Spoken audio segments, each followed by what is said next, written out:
ఆయన పేరు చెబితే కబ్జాదారు గుండెల్లో గుబులు పుడతాయి, నాలాలు ఆక్రమించుకున్న వారు నడువులు విరిగిపోతాయి, చెరువుల్లో ఇల్లు కట్టుకున్న వారికి చెమట పుడతాయి.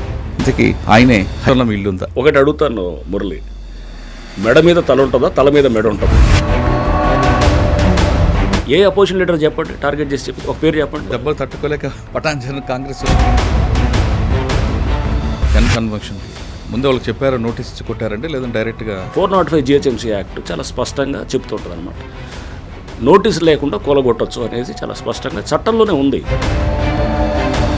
అంటే నాగార్జున ఇంట్లో మీకు ఇలాంటి ఫోన్ రాలేదు? ఫోన్ ఆఫ్ చేసి పెడతాం. కొన్ని మేము విల్లాసు, కొన్ని చోట్ల షెడ్స్ కూలగొట్టినప్పుడు చాలా అప్రోర్ వచ్చింది. అరే పేదవాళ్ళని కొడుతున్నారు, మిడిల్ క్లాస్ వాళ్ళని కొడుతున్నారు, లోన్లు తీసుకున్న వాళ్ళు కొడుతున్నారు. మనం ఒక పెళ్ళి చేసేటప్పుడు బిడ్డకి మనం ఎంక్వైరీస్ చేస్తాం, కానీ అమాయకులు కొనుక్కొని బలైపోయారు కదండి. చాలా కోట్లాది రూపాయలు కష్టం, వాళ్ళు ఈఎంఐ కట్టాల్సి వస్తుంది. కూలగొట్టే ఒక నెల రోజుల ముందు కూడా వాళ్ళు కొంటున్నారు అక్కడ. కానీ వాళ్ళు ఏడుస్తున్నప్పుడు బాధ అనిపిస్తుంటుందా? ఎవడో ఒకటి చేస్తే దానికి అర్థం ఉంటుంది. 199 మంది చేస్తుంటే ఎందుకు సిస్టమ్ ఎందుకు అది? సో ఇంకొకటి, సండే రోజు కూల్చొచ్చా, సాటర్డే కూల్చొచ్చా అనేది కూడా ఉంది. ఎందుకు చేస్తున్నాం ఇదంతా? ఊరిని కూలగొట్టడం ఏమన్నా మాకేమన్నా దాంతో ఆనందం వస్తుందా? ఫేజెస్ చెప్పాను, మేము చేసేది ఏం చేయాలనుకుంటున్నాం. ఫస్ట్ ఫేజ్ 1, ఫస్ట్ ఈ విధ్వంసాన్ని ఆపాలి. సార్ దుర్గం చెరువులు కూడా ఉంది అంటున్నారు కబ్జా, దాని కిందనే రేవంత్ రెడ్డి గారు అనేది కూడా ఉంది. అది బఫర్ ఉందా, FTL ఉందా అనేది ఇంతవరకు నిర్ధారణ కాలేదు. అక్కడ వేలాది మంది ఇల్లులు ఉన్నాయి. అది 2008 నుంచి నడుస్తున్న ఇష్యూ, అది హైకోర్టు పరిధిలో ఉన్నటువంటి అంశము. సో దాన్ని ఏదో చూపించి ఇదిగో అక్కడ మీరు కూల్చట్లేదు, ఇక్కడ జనాల మీదకి వస్తున్నారంటే నా మీద బఫర్ జోన్ కాంట్రవర్సీ అయినా రేపు ఎవడు ఏదన్నా. కొంతమంది ప్రతిపక్షాలు హైడ్రా అనేది కేవలం ప్రభుత్వానికి ఒక జేబు సంస్థగా అయిపోయింది, డబ్బులు వచ్చి పడుతున్నాయి. మీరు ఏదో ఊరినే ఒట్టనేసి ఇది ATM సంస్థగా అయింది, ఖజానాలు నింపడానికో లేకపోతే ఎవడో కొంతమంది జేబులు చేయడానికో. జనరల్ అలిగేషన్స్ ఏముంటాయి నేను కూడా చెప్తాను. హైడ్రా 2.0 ఏం చేయబోతుంది? ఈ భయం క్రియేట్ చేయటం కాదు, దాని నుంచి పాజిటివ్ సైడ్ వెళ్తుంది. ఫైనల్గా మా గోల్. సార్ ఇంకా మూసీ ప్రక్షాళన అదొక పెద్ద ప్రాజెక్టు. ఒకటి మురళి, మూసీ ప్రక్షాళన హైడ్రాకి సంబంధం లేదు అసలు. సార్ మీరు హైడ్రా స్టార్ట్ చేసిన తర్వాత చుట్టుపక్కల చెరువులని మొత్తం ప్రక్షాళన చేస్తూ బెంగళూరు వెళ్ళి అక్కడ ఒక లేక్ మ్యాన్ కలవడం, అక్కడ కాన్సెప్ట్ని ఇక్కడ అడాప్ట్ చేయడం అనే ఉద్దేశం. మేము బెంగళూరుకి వెళ్తే కూడా కొంతమంది కామెంట్ చేశారు, అది లేదు బెంగళూరు ఏంది, అది పనికిమాల సిటీ. అది కాకినాడలో మీరు పనిచేశారు, అప్పటి నుంచి నడుస్తుంది సార్ స్మగ్లింగ్ అనేది. పవన్ కళ్యాణ్ గారు చూసిందంటూ రైస్ అదేదో షిప్ వెళ్తుంటే కూడా దాన్ని సీజ్ చేయమని చెప్పారు. సో అంటే పెద్ద ఎత్తున స్మగ్లింగ్ అనేది అక్కడ జరుగుతున్నప్పుడు అక్కడ నెట్వర్క్ ఏం చేస్తున్నారు అక్కడ? Welcome to I dream. ఆయన పేరు చెబితే కబ్జాదారు గుండెల్లో గుబులు పుడతాయి, నాలాలు ఆక్రమించుకున్న వారు నడువులు విరిగిపోతాయి, చెరువుల్లో ఇల్లు కట్టుకున్న వారికి చెమట పుడతాయి. ఇక కబ్జాదార కోరల నుంచి బయటపడ్డ చెరువులు నిండు కుండల్లా కలకల్లాడతాయి, పార్కుల్లో పువ్వులు చక్కగా డ్యాన్సులు వేస్తుంటాయి. ఇంతకీ ఆయనే హైడ్రా రంగనాథ్ గారు. తను పనిచేస్తున్న పోస్టుని ఇంటి పేరుగా మార్చుకున్న వ్యక్తి హైడ్రా రంగనాథ్ గారు అలియాస్ AB రంగనాథ్ గారు, IPS కమిషనర్ హైడ్రా. రంగనాథ్ గారు ఎక్కడ పనిచేసినా ఒక స్పెషల్ మార్క్ ఉంటుంది. ఆయన తూర్పుగోదావరి జిల్లాలో పనిచేస్తున్నప్పుడు ఒక మార్క్ ఉండేది, అదేవిధంగా బలిమలలో ఒక ఇష్యూ ఉంటుంది, విజయవాడ వచ్చేసరికి అయోషా మీరా కేసు, అదేవిధంగా నల్లగొండలో తీసుకుంటే ప్రణీత్ కేసు, ఇలాగ ఆయన ఖమ్మంలో తీసుకున్న ఒక కేసు ఉంటుంది, వరంగల్లో ఒక కేసు ఉంటుంది. ఎక్కడైనా సరే ఆయన ఖచ్చితంగా రూల్ ఆఫ్ లా పాటించడం నెంబర్ 1. అందుకే ప్రభుత్వం కూడా ఆయనకి హైడ్రా అనే ఒక సంస్థకి కమిషనర్గా చేసింది. ఇక హైడ్రా తీసుకుంటే అందరికీ తెలిసింది కేవలం కూలగొట్టడం వరకే కాదు, హైడ్రా 2 అనేది స్టార్ట్ అవుతుంది. దానివల్ల ప్రజలకి ఎలాంటి ఉపయోగాలు ఉంటాయి? కేవలం హైడ్రాలో నాగార్జున ఇల్లు ఒకటే కాకుండా ఎవరు ఇల్లు కొట్టారు, మిగతా వాళ్ళ జోలికి ఎందుకు పోవడం లేదు, హైడ్రా అనేది చెరువుల్లో ఇల్లు కట్టిన వాళ్ళకైనా లేదు సామాన్యుడికి ఇల్లు కూలు కొట్టడమేనా అనే విషయాల్ని సార్ నాడు తెలుసుకుందాం. సార్ నమస్తే అండి. నమస్తే మురళి. రంగనాథ్ గారు, AB రంగనాథ్ గారు హైడ్రా రంగనాథ్ అయిపోయారు మీరు. బహుశా నాకు తెలిసి పోస్టుల్లో ఇంటి పేరు మార్చుకుంది మీరు ఒకరు, తర్వాత JD లక్ష్మణ్ గారు అనుకుంటా. ఆయన కూడా అదే కదా, VB లక్ష్మణ్ గారు, JD లక్ష్మణ్ గారు, AB రంగనాథ్ గారు హైడ్రా రంగనాథ్ అయిపోయారు. అవును, మీరు చూస్తే నన్ను అందరూ కూడా ఇప్పుడు హైడ్రా రంగనాథ్ గారు. అండ్ మా ఇల్లు కూడా గూగుల్లో మార్క్ చేస్తే అది హైడ్రా కమిషనర్ అని ఉంటుంది అనమాట. ఇల్లు కూడా నేను మామూలుగా మన సరదాగా గూగుల్లో చెక్ చేస్తాను. అంటే చాలా రేర్గా వస్తాయి సార్ పోస్టులో ఇంట్లో పేరు రావడం, ఇంటి పేరు మార్చుకోవడం చాలా రేర్. అంటే ఇది మీకు మీరుగా క్రియేట్ చేస్తుంది కాదు, పబ్లిక్ నుంచి వచ్చిన పేరు కాబట్టి మీరు క్యారీ చేయాల్సింది అది. డెఫినెట్గా నేను I take it as an ఒక మంచి ఆపర్చునిటీ అండ్ అదృష్టంగా భావిస్తాను. Right sir. ప్రభుత్వం ఇటువంటి ఒక ఇన్స్టిట్యూషన్ని ఫ్లోట్ చేయటం ఫస్ట్ ఆఫ్ ఇట్స్ కైండ్ కంట్రీలో. అంటే ఇట్లాంటి ఇన్స్టిట్యూషన్ ఇంతకుముందు ఎప్పుడు లేదు. అంటే ఒక రకంగా మున్సిపల్ అడ్మినిస్ట్రేషన్ మీద ఒక ఎన్ఫోర్స్మెంట్ వింగ్ లాగా ఇది పనిచేస్తూ ఎన్వైరన్మెంటల్ కన్సర్న్స్ని దాని మీద దృష్టి పెడుతూ అండ్ పబ్లిక్ అసెట్స్ని కాపాడుతూ ప్రభుత్వ స్థలాలు, పార్క్ స్థలాలు, రోడ్లు, నాలాలు, చెరువులు, ఇంకా వాట్ నాట్ ఇది ఓపెన్ స్పేసెస్ ఇన్ లేఅవుట్స్ ఇవన్నీ కాపాడుతూ డిజాస్టర్ రెస్పాన్స్ని తీసుకుంటూ ఇంకా దీంతోపాటు ఇతరితర లైక్ వేరే ఫైర్ ఎన్ఓసీలు, అడ్వర్టైజ్మెంట్స్, ఇట్లా రకరకాల ఫంక్షన్స్ కూడా అన్నీ ఇస్తూ ఒక ఆర్గనైజేషన్ని ఫ్లోట్ చేయటం. దానికి GOMS 99 ద్వారా జూలైలో ఒక ఇన్స్టిట్యూషన్ కాన్స్టిట్యూట్ చేస్తూ ఫస్ట్ కమిషనర్గా నన్ను అపాయింట్ చేయటం. Definitely I see it as నాకు ఒక మంచి ఆపర్చునిటీ. అంటే హైదరాబాద్ని భవిష్యత్తుని డెఫినెట్గా హైడ్రా అనేది చాలా చేంజెస్ చేయడానికి ఆస్కారం ఉన్నటువంటి ఇదనమాట. అంటే ఈ పోస్ట్ కానివ్వండి ఇదనేది. సార్ హైడ్రా పెట్టిన తర్వాత మీరు ఫస్ట్ మాకు ఇంటర్వ్యూ ఇచ్చినప్పుడు చెప్పారు హైడ్రా అని వస్తుంది, నెక్స్ట్ హైదరాబాద్ రూపురేఖలు మారిపోతాయని. అంటే అలాగే మీరు ఫస్ట్ ఆపరేషన్ స్టార్ట్ చేయడమే నాగార్జున కన్వెన్షన్ దగ్గర నుండి, అంటే ఎక్కడెక్కడ FTLలో కానీ బఫర్ జోన్లో కానీ కొట్టుకొచ్చారు. అంటే కొంతకాలం వరకు ఏమైందంటే హైడ్రా అనేది కేవలం కూల్చివేతలు మాత్రమే అనేది ఒక సీన్ క్రియేట్ అయింది. సిటీ సరౌండింగ్ అంతా కూడా తీసుకొచ్చారు. కానీ ఒక మతానికి సంబంధించిన కొన్ని విషయాల్లో కొంచెం వెనకంజ వేశారని అటువంటి ఆరోపణలు ఒకటి ఉన్నాయి. రెండు, హైడ్రా కూల్చివేతల్లో ఒక పార్టీకి కానీ లేదా ప్రతిపక్ష పార్టీలకి మాత్రమే టార్గెట్ చేశారనేది ఒక విమర్శ ఉంది. అంటే మీరు లక్ష్యం అనేది కేవలం కూల్చివేతలైనా లేదా భవిష్యత్తులో ప్రజలకి మంచి జరగాలనే ఉద్దేశంతో చేస్తున్నారని ఒకటి ప్రశ్నకు సమాధానం చెప్పే ముందు ఇప్పుడు కొంత స్లో అయినట్లుగా హైడ్రా అనేది ఒకటి కనిపిస్తుంది. ఈ 4 ప్రశ్నలకు సమాధానం చెప్పే ముందు హైడ్రా కమిషనర్ గారే బఫర్ జోన్ ఉన్నారని ఇటీవల కాలంలో ఒక వార్త వస్తుంది. నాకు తెలిసి ఆ కృష్ణకాంత్ పార్క్ దగ్గర మీ నాన్నగారి ఇల్లు దాదాపు 15-20 సంవత్సరాల కింద కట్టిన ఇల్లు అది. ఈ మధ్యన మీరు కట్టుకున్న 44 సంవత్సరాలు మా నాన్నగారి ఇంట్లో నేను ఉంటున్నారు. కానీ ఇప్పుడు దాన్ని తీసుకొచ్చి దీనికి లింక్ కలిపారు. అసలు బఫర్ జోన్ అంటే ఏంటి, FTL అంటే ఏంటి విషయంతో పాటు అందరూ చేస్తున్నట్లుగా బఫర్ జోన్లో మీ ఇల్లు ఉందా? రైట్. ఒకటి అడుగుతాను మురళి, మెడ మీద తల ఉంటుందా, తల మీద మెడ ఉంటుందా? మెడ మీద తల ఉంటుంది సార్. మెడ మీద తల ఉంటుంది కదా, అది అందరూ యాక్సెప్టెడే కదా. 100% రైట్.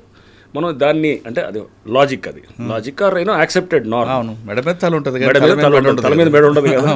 సో ఒక చెరువు అనేది అసలు ఫస్ట్ చెరువు ఎలా ఫామ్ అవుతుంది అనేది మనం తీసుకోవాలి. ట్యాంక్ ఫార్మేషన్ అని అంటారు. చెరువు అనే దాన్ని ఫామ్ చేయాలంటే ఏం చేస్తారు, ఒక కట్ట కడతారు, ఆనకట్ట కడతారు. చెరువు నీళ్లు పైనుంచి అదేంటే దాని ఎగువ ప్రాంతంలో ఉన్న నీరు అంతా వచ్చేసి చెరువులో ఆగుతాయి, ఆ కట్ట ఆపుతుంది అంతా.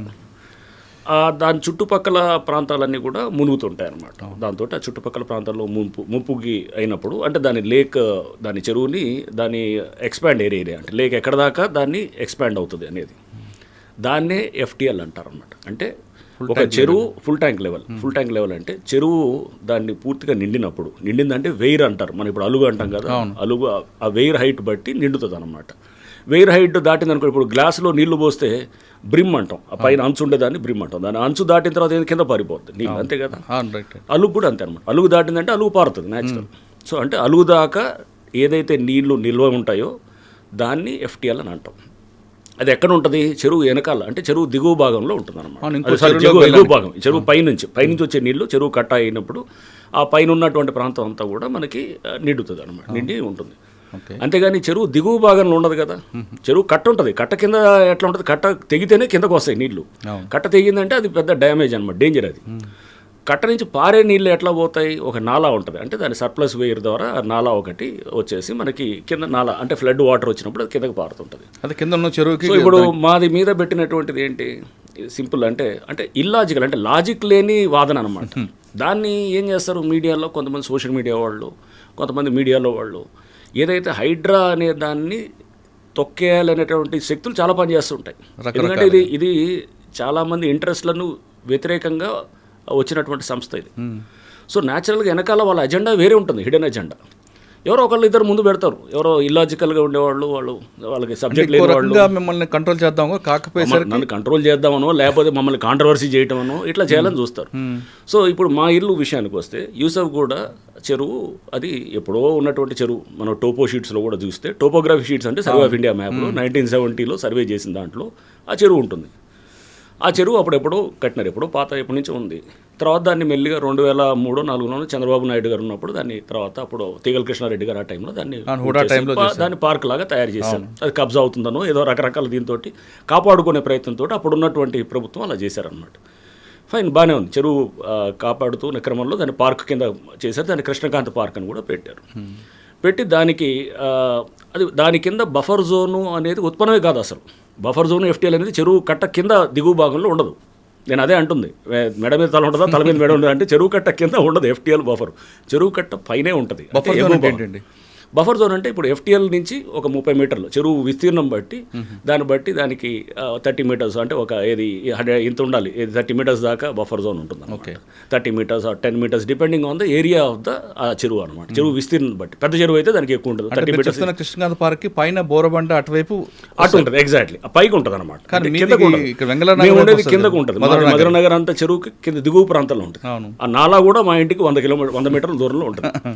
నాలా నుంచి ఎంత ఉంటుంది, ఆ నాలా విడ్త్ బట్టి ఇది 10 మీటర్సా 2 మీటర్సా విడ్త్ ఉంటుంది. మాక్సిమం 10 మీటర్స్ అంతే. మాది 100 మీటర్ల పైన ఉంటుంది. ఆ నాలా కూడా ఇప్పుడు అది కింద దాన్ని మొత్తం అండర్ గ్రౌండ్ కవర్ చేసేసి వెళ్ళిపోయింది. అంటే ఏదో కాంట్రవర్సీ కోసం ఒకటి చేసి ఏదో ఒకటి బురదేద్దామని ఆ టోపో షీట్స్ పెట్టుకొని తిరుగుతున్నాడు అతను. ఎవరు చూస్తున్నాం, అతను దీని గురించి మాట్లాడుతున్నట్టు అంటే ఎవరు అతను లీడర్ ఎవరు ఉన్నారు మాట్లాడుతూ ఆ టోపో షీట్స్ అంటే అతనికి టోపోగ్రఫీ షీట్స్ కూడా చూసేటటువంటి మినిమం నాలెడ్జ్ లేదని అనిపించింది అనమాట. అంటే ఎక్కువ ఎగువ భాగం ఏది, దిగువ భాగం ఎక్కడ వస్తుంది, సో దాని నాలాజ్ ఎట్లా ఉంటాయి అంటే ఆ మినిమం లాజిక్ లేకుండా చేసే వాళ్ళని కొంతమంది సోషల్ మీడియా మోస్తుంటారు అన్నమాట. కూడా మీకు ఏదో రకంగా డిస్టర్బ్ చేయాలని తప్ప అట్లా ఇట్లాంటివన్నీ నాకు అలవాటు. సార్, ఆ ఇల్లు కూడా నేను చూసా కదండి. ఇప్పుడు 20 సంవత్సరాల క్రితం ఒకసారి వచ్చినప్పుడు అక్కడే ఉన్నారు కదా మీరు. 20 కాదు, మేము 1980లో కట్టింది, మా నాన్నగారు కట్టింది. అప్పటి నుంచి నేను ఇప్పుడు కాదు, నేను చదువుకుందంతా అక్కడే, చిన్నప్పటి నుంచి కూడా అక్కడే. మీ నాన్నగారు కూడా సివిల్ డిపార్ట్మెంట్ సివిల్స్ కాబట్టి ఆయన కలెక్టర్గా చేశారు కాబట్టి అంత గుడ్డుగా తీసుకోరు కదండి. అసలు గుడ్డి కాదు, అసలు అది వదిలేయండి. ఫస్ట్ కింద ఉండేది దానికి అక్కడ వేల ఇల్లులు ఉన్నాయి. ఇంకోటి చెరువు కింద ఏముంటుందంటే ఒక్క కట్ట కింద ఒక 10 మీటర్ల దాకా ఖాళీగా పెట్టాలన్నమాట. అంటే రోడ్ లాగా వేస్తారు. చెరువు కట్ట ఏమన్నా తెగినప్పుడు కానీ రిపేర్ చేయడానికి లారీ తిరగటానికో బండి తిరగటానికో పెడతారు. ఆ 10 మీటర్లే తప్ప ఇక చెరువు దిగువన ఎక్కడ కూడా ఏదైనా కట్టవచ్చు అనమాట. సో మాది అక్కడి నుంచి దాదాపు బై రోడ్ వస్తే కనుక 1 కిలోమీటర్ ఉంటుంది. సో ఆయన గురించి వదిలేండి సార్, ఆ టాపిక్ గురించి మనకు అంటే అనేది వాళ్ళు అంటే దాంట్లో చూస్తే టోపో షీట్స్ పట్టుకొని చూపిస్తూ ఇది సర్వే మా దగ్గర మ్యాపులు ఉన్నాయి, 100 సంవత్సరం మ్యాపులు ఉన్నాయి అంటే మ్యాప్ స్టడీ చేయటం అనేది తెలియకపోతే, ఒక కాంటూర్ అంటే ఏంటో తెలియదు, ఒక సర్ప్లస్ వేర్ అంటే ఏంటో తెలియదు, ఒక చెరువుకి ఎక్కడ ఉంటుంది ఎఫ్టీఎల్ అని తెలియనప్పుడు ఇట్లాంటి ఇల్లాజికల్ డిస్కషన్స్ వస్తుంటారు. సార్, ఇల్లాజికల్ మీరే అన్నారు, ఆయన గురించి మనం మాట్లాడడం కూడా టైం అంటే మనకి మెయిన్ టాస్క్ అంతా కూడా గవర్నమెంట్ మీ భుజం మీద పెట్టిందండి. హైడ్రా అనేది పెట్టడం ఉద్దేశం ఏంటంటే ఇకపై హైదరాబాద్ మునిగిపోవడం కానీ మనం చూస్తున్న వేరే స్టేట్లో జరుగుతున్న సంఘటనలు జరగకుండా భవిష్యత్తులో ఉన్న వాళ్ళకి మంచి చేయాలని. కరెక్టే కదా సార్? కానీ ఇందులో మీకు ఫస్ట్ ఇంటర్లో కూడా అడిగా, మీకు దీంట్లో చాలా ప్రెజర్స్ ఉంటాయి. మీకు మామూలు ప్రెజర్స్, ఎందుకంటే చాలా పెద్ద పెద్దలు ఉంటారు, కింద వాళ్ళు ఉంటారు, కింద వాళ్ళు ముందు పెట్టి పైన వాళ్ళు నడిపిస్తుంటారు. పైకి కనపడేదే ఇది కాదు, పైన ఎవడో పబ్లిక్ ముందు ఏడుస్తూ బాధపడుతూ ఉంటే కనుక దాని వెనకాల స్కీమింగ్ అర్థం చేసుకోవాలి. దాని వెనకాల వేరే శక్తులు పనిచేస్తుంటాయి. ఎందుకంటే ఇదంతా ఆ లాబీ, ల్యాండ్ గ్రాబింగ్ లాబీని చెక్ చేసేటువంటి సంస్థ ఇది. చేసినప్పుడు వాళ్ళు బయటికి రకరకాలుగా చూపిస్తారు. ఇప్పుడు ఇది ఈ బఫర్ కాంట్రవర్సీ లాంటిదో లేకపోతే ఎవరో కొంతమందిని పెట్టేసి ఇష్యూని తీసుకేస్తూ, ఎందుకంటే డైరెక్ట్గా చేయరు ఎప్పుడు కూడా వాళ్ళు డైరెక్ట్గా, ఎందుకంటే వాళ్ళు తప్పులో ఉంటారని వాళ్ళకి తెలుసు.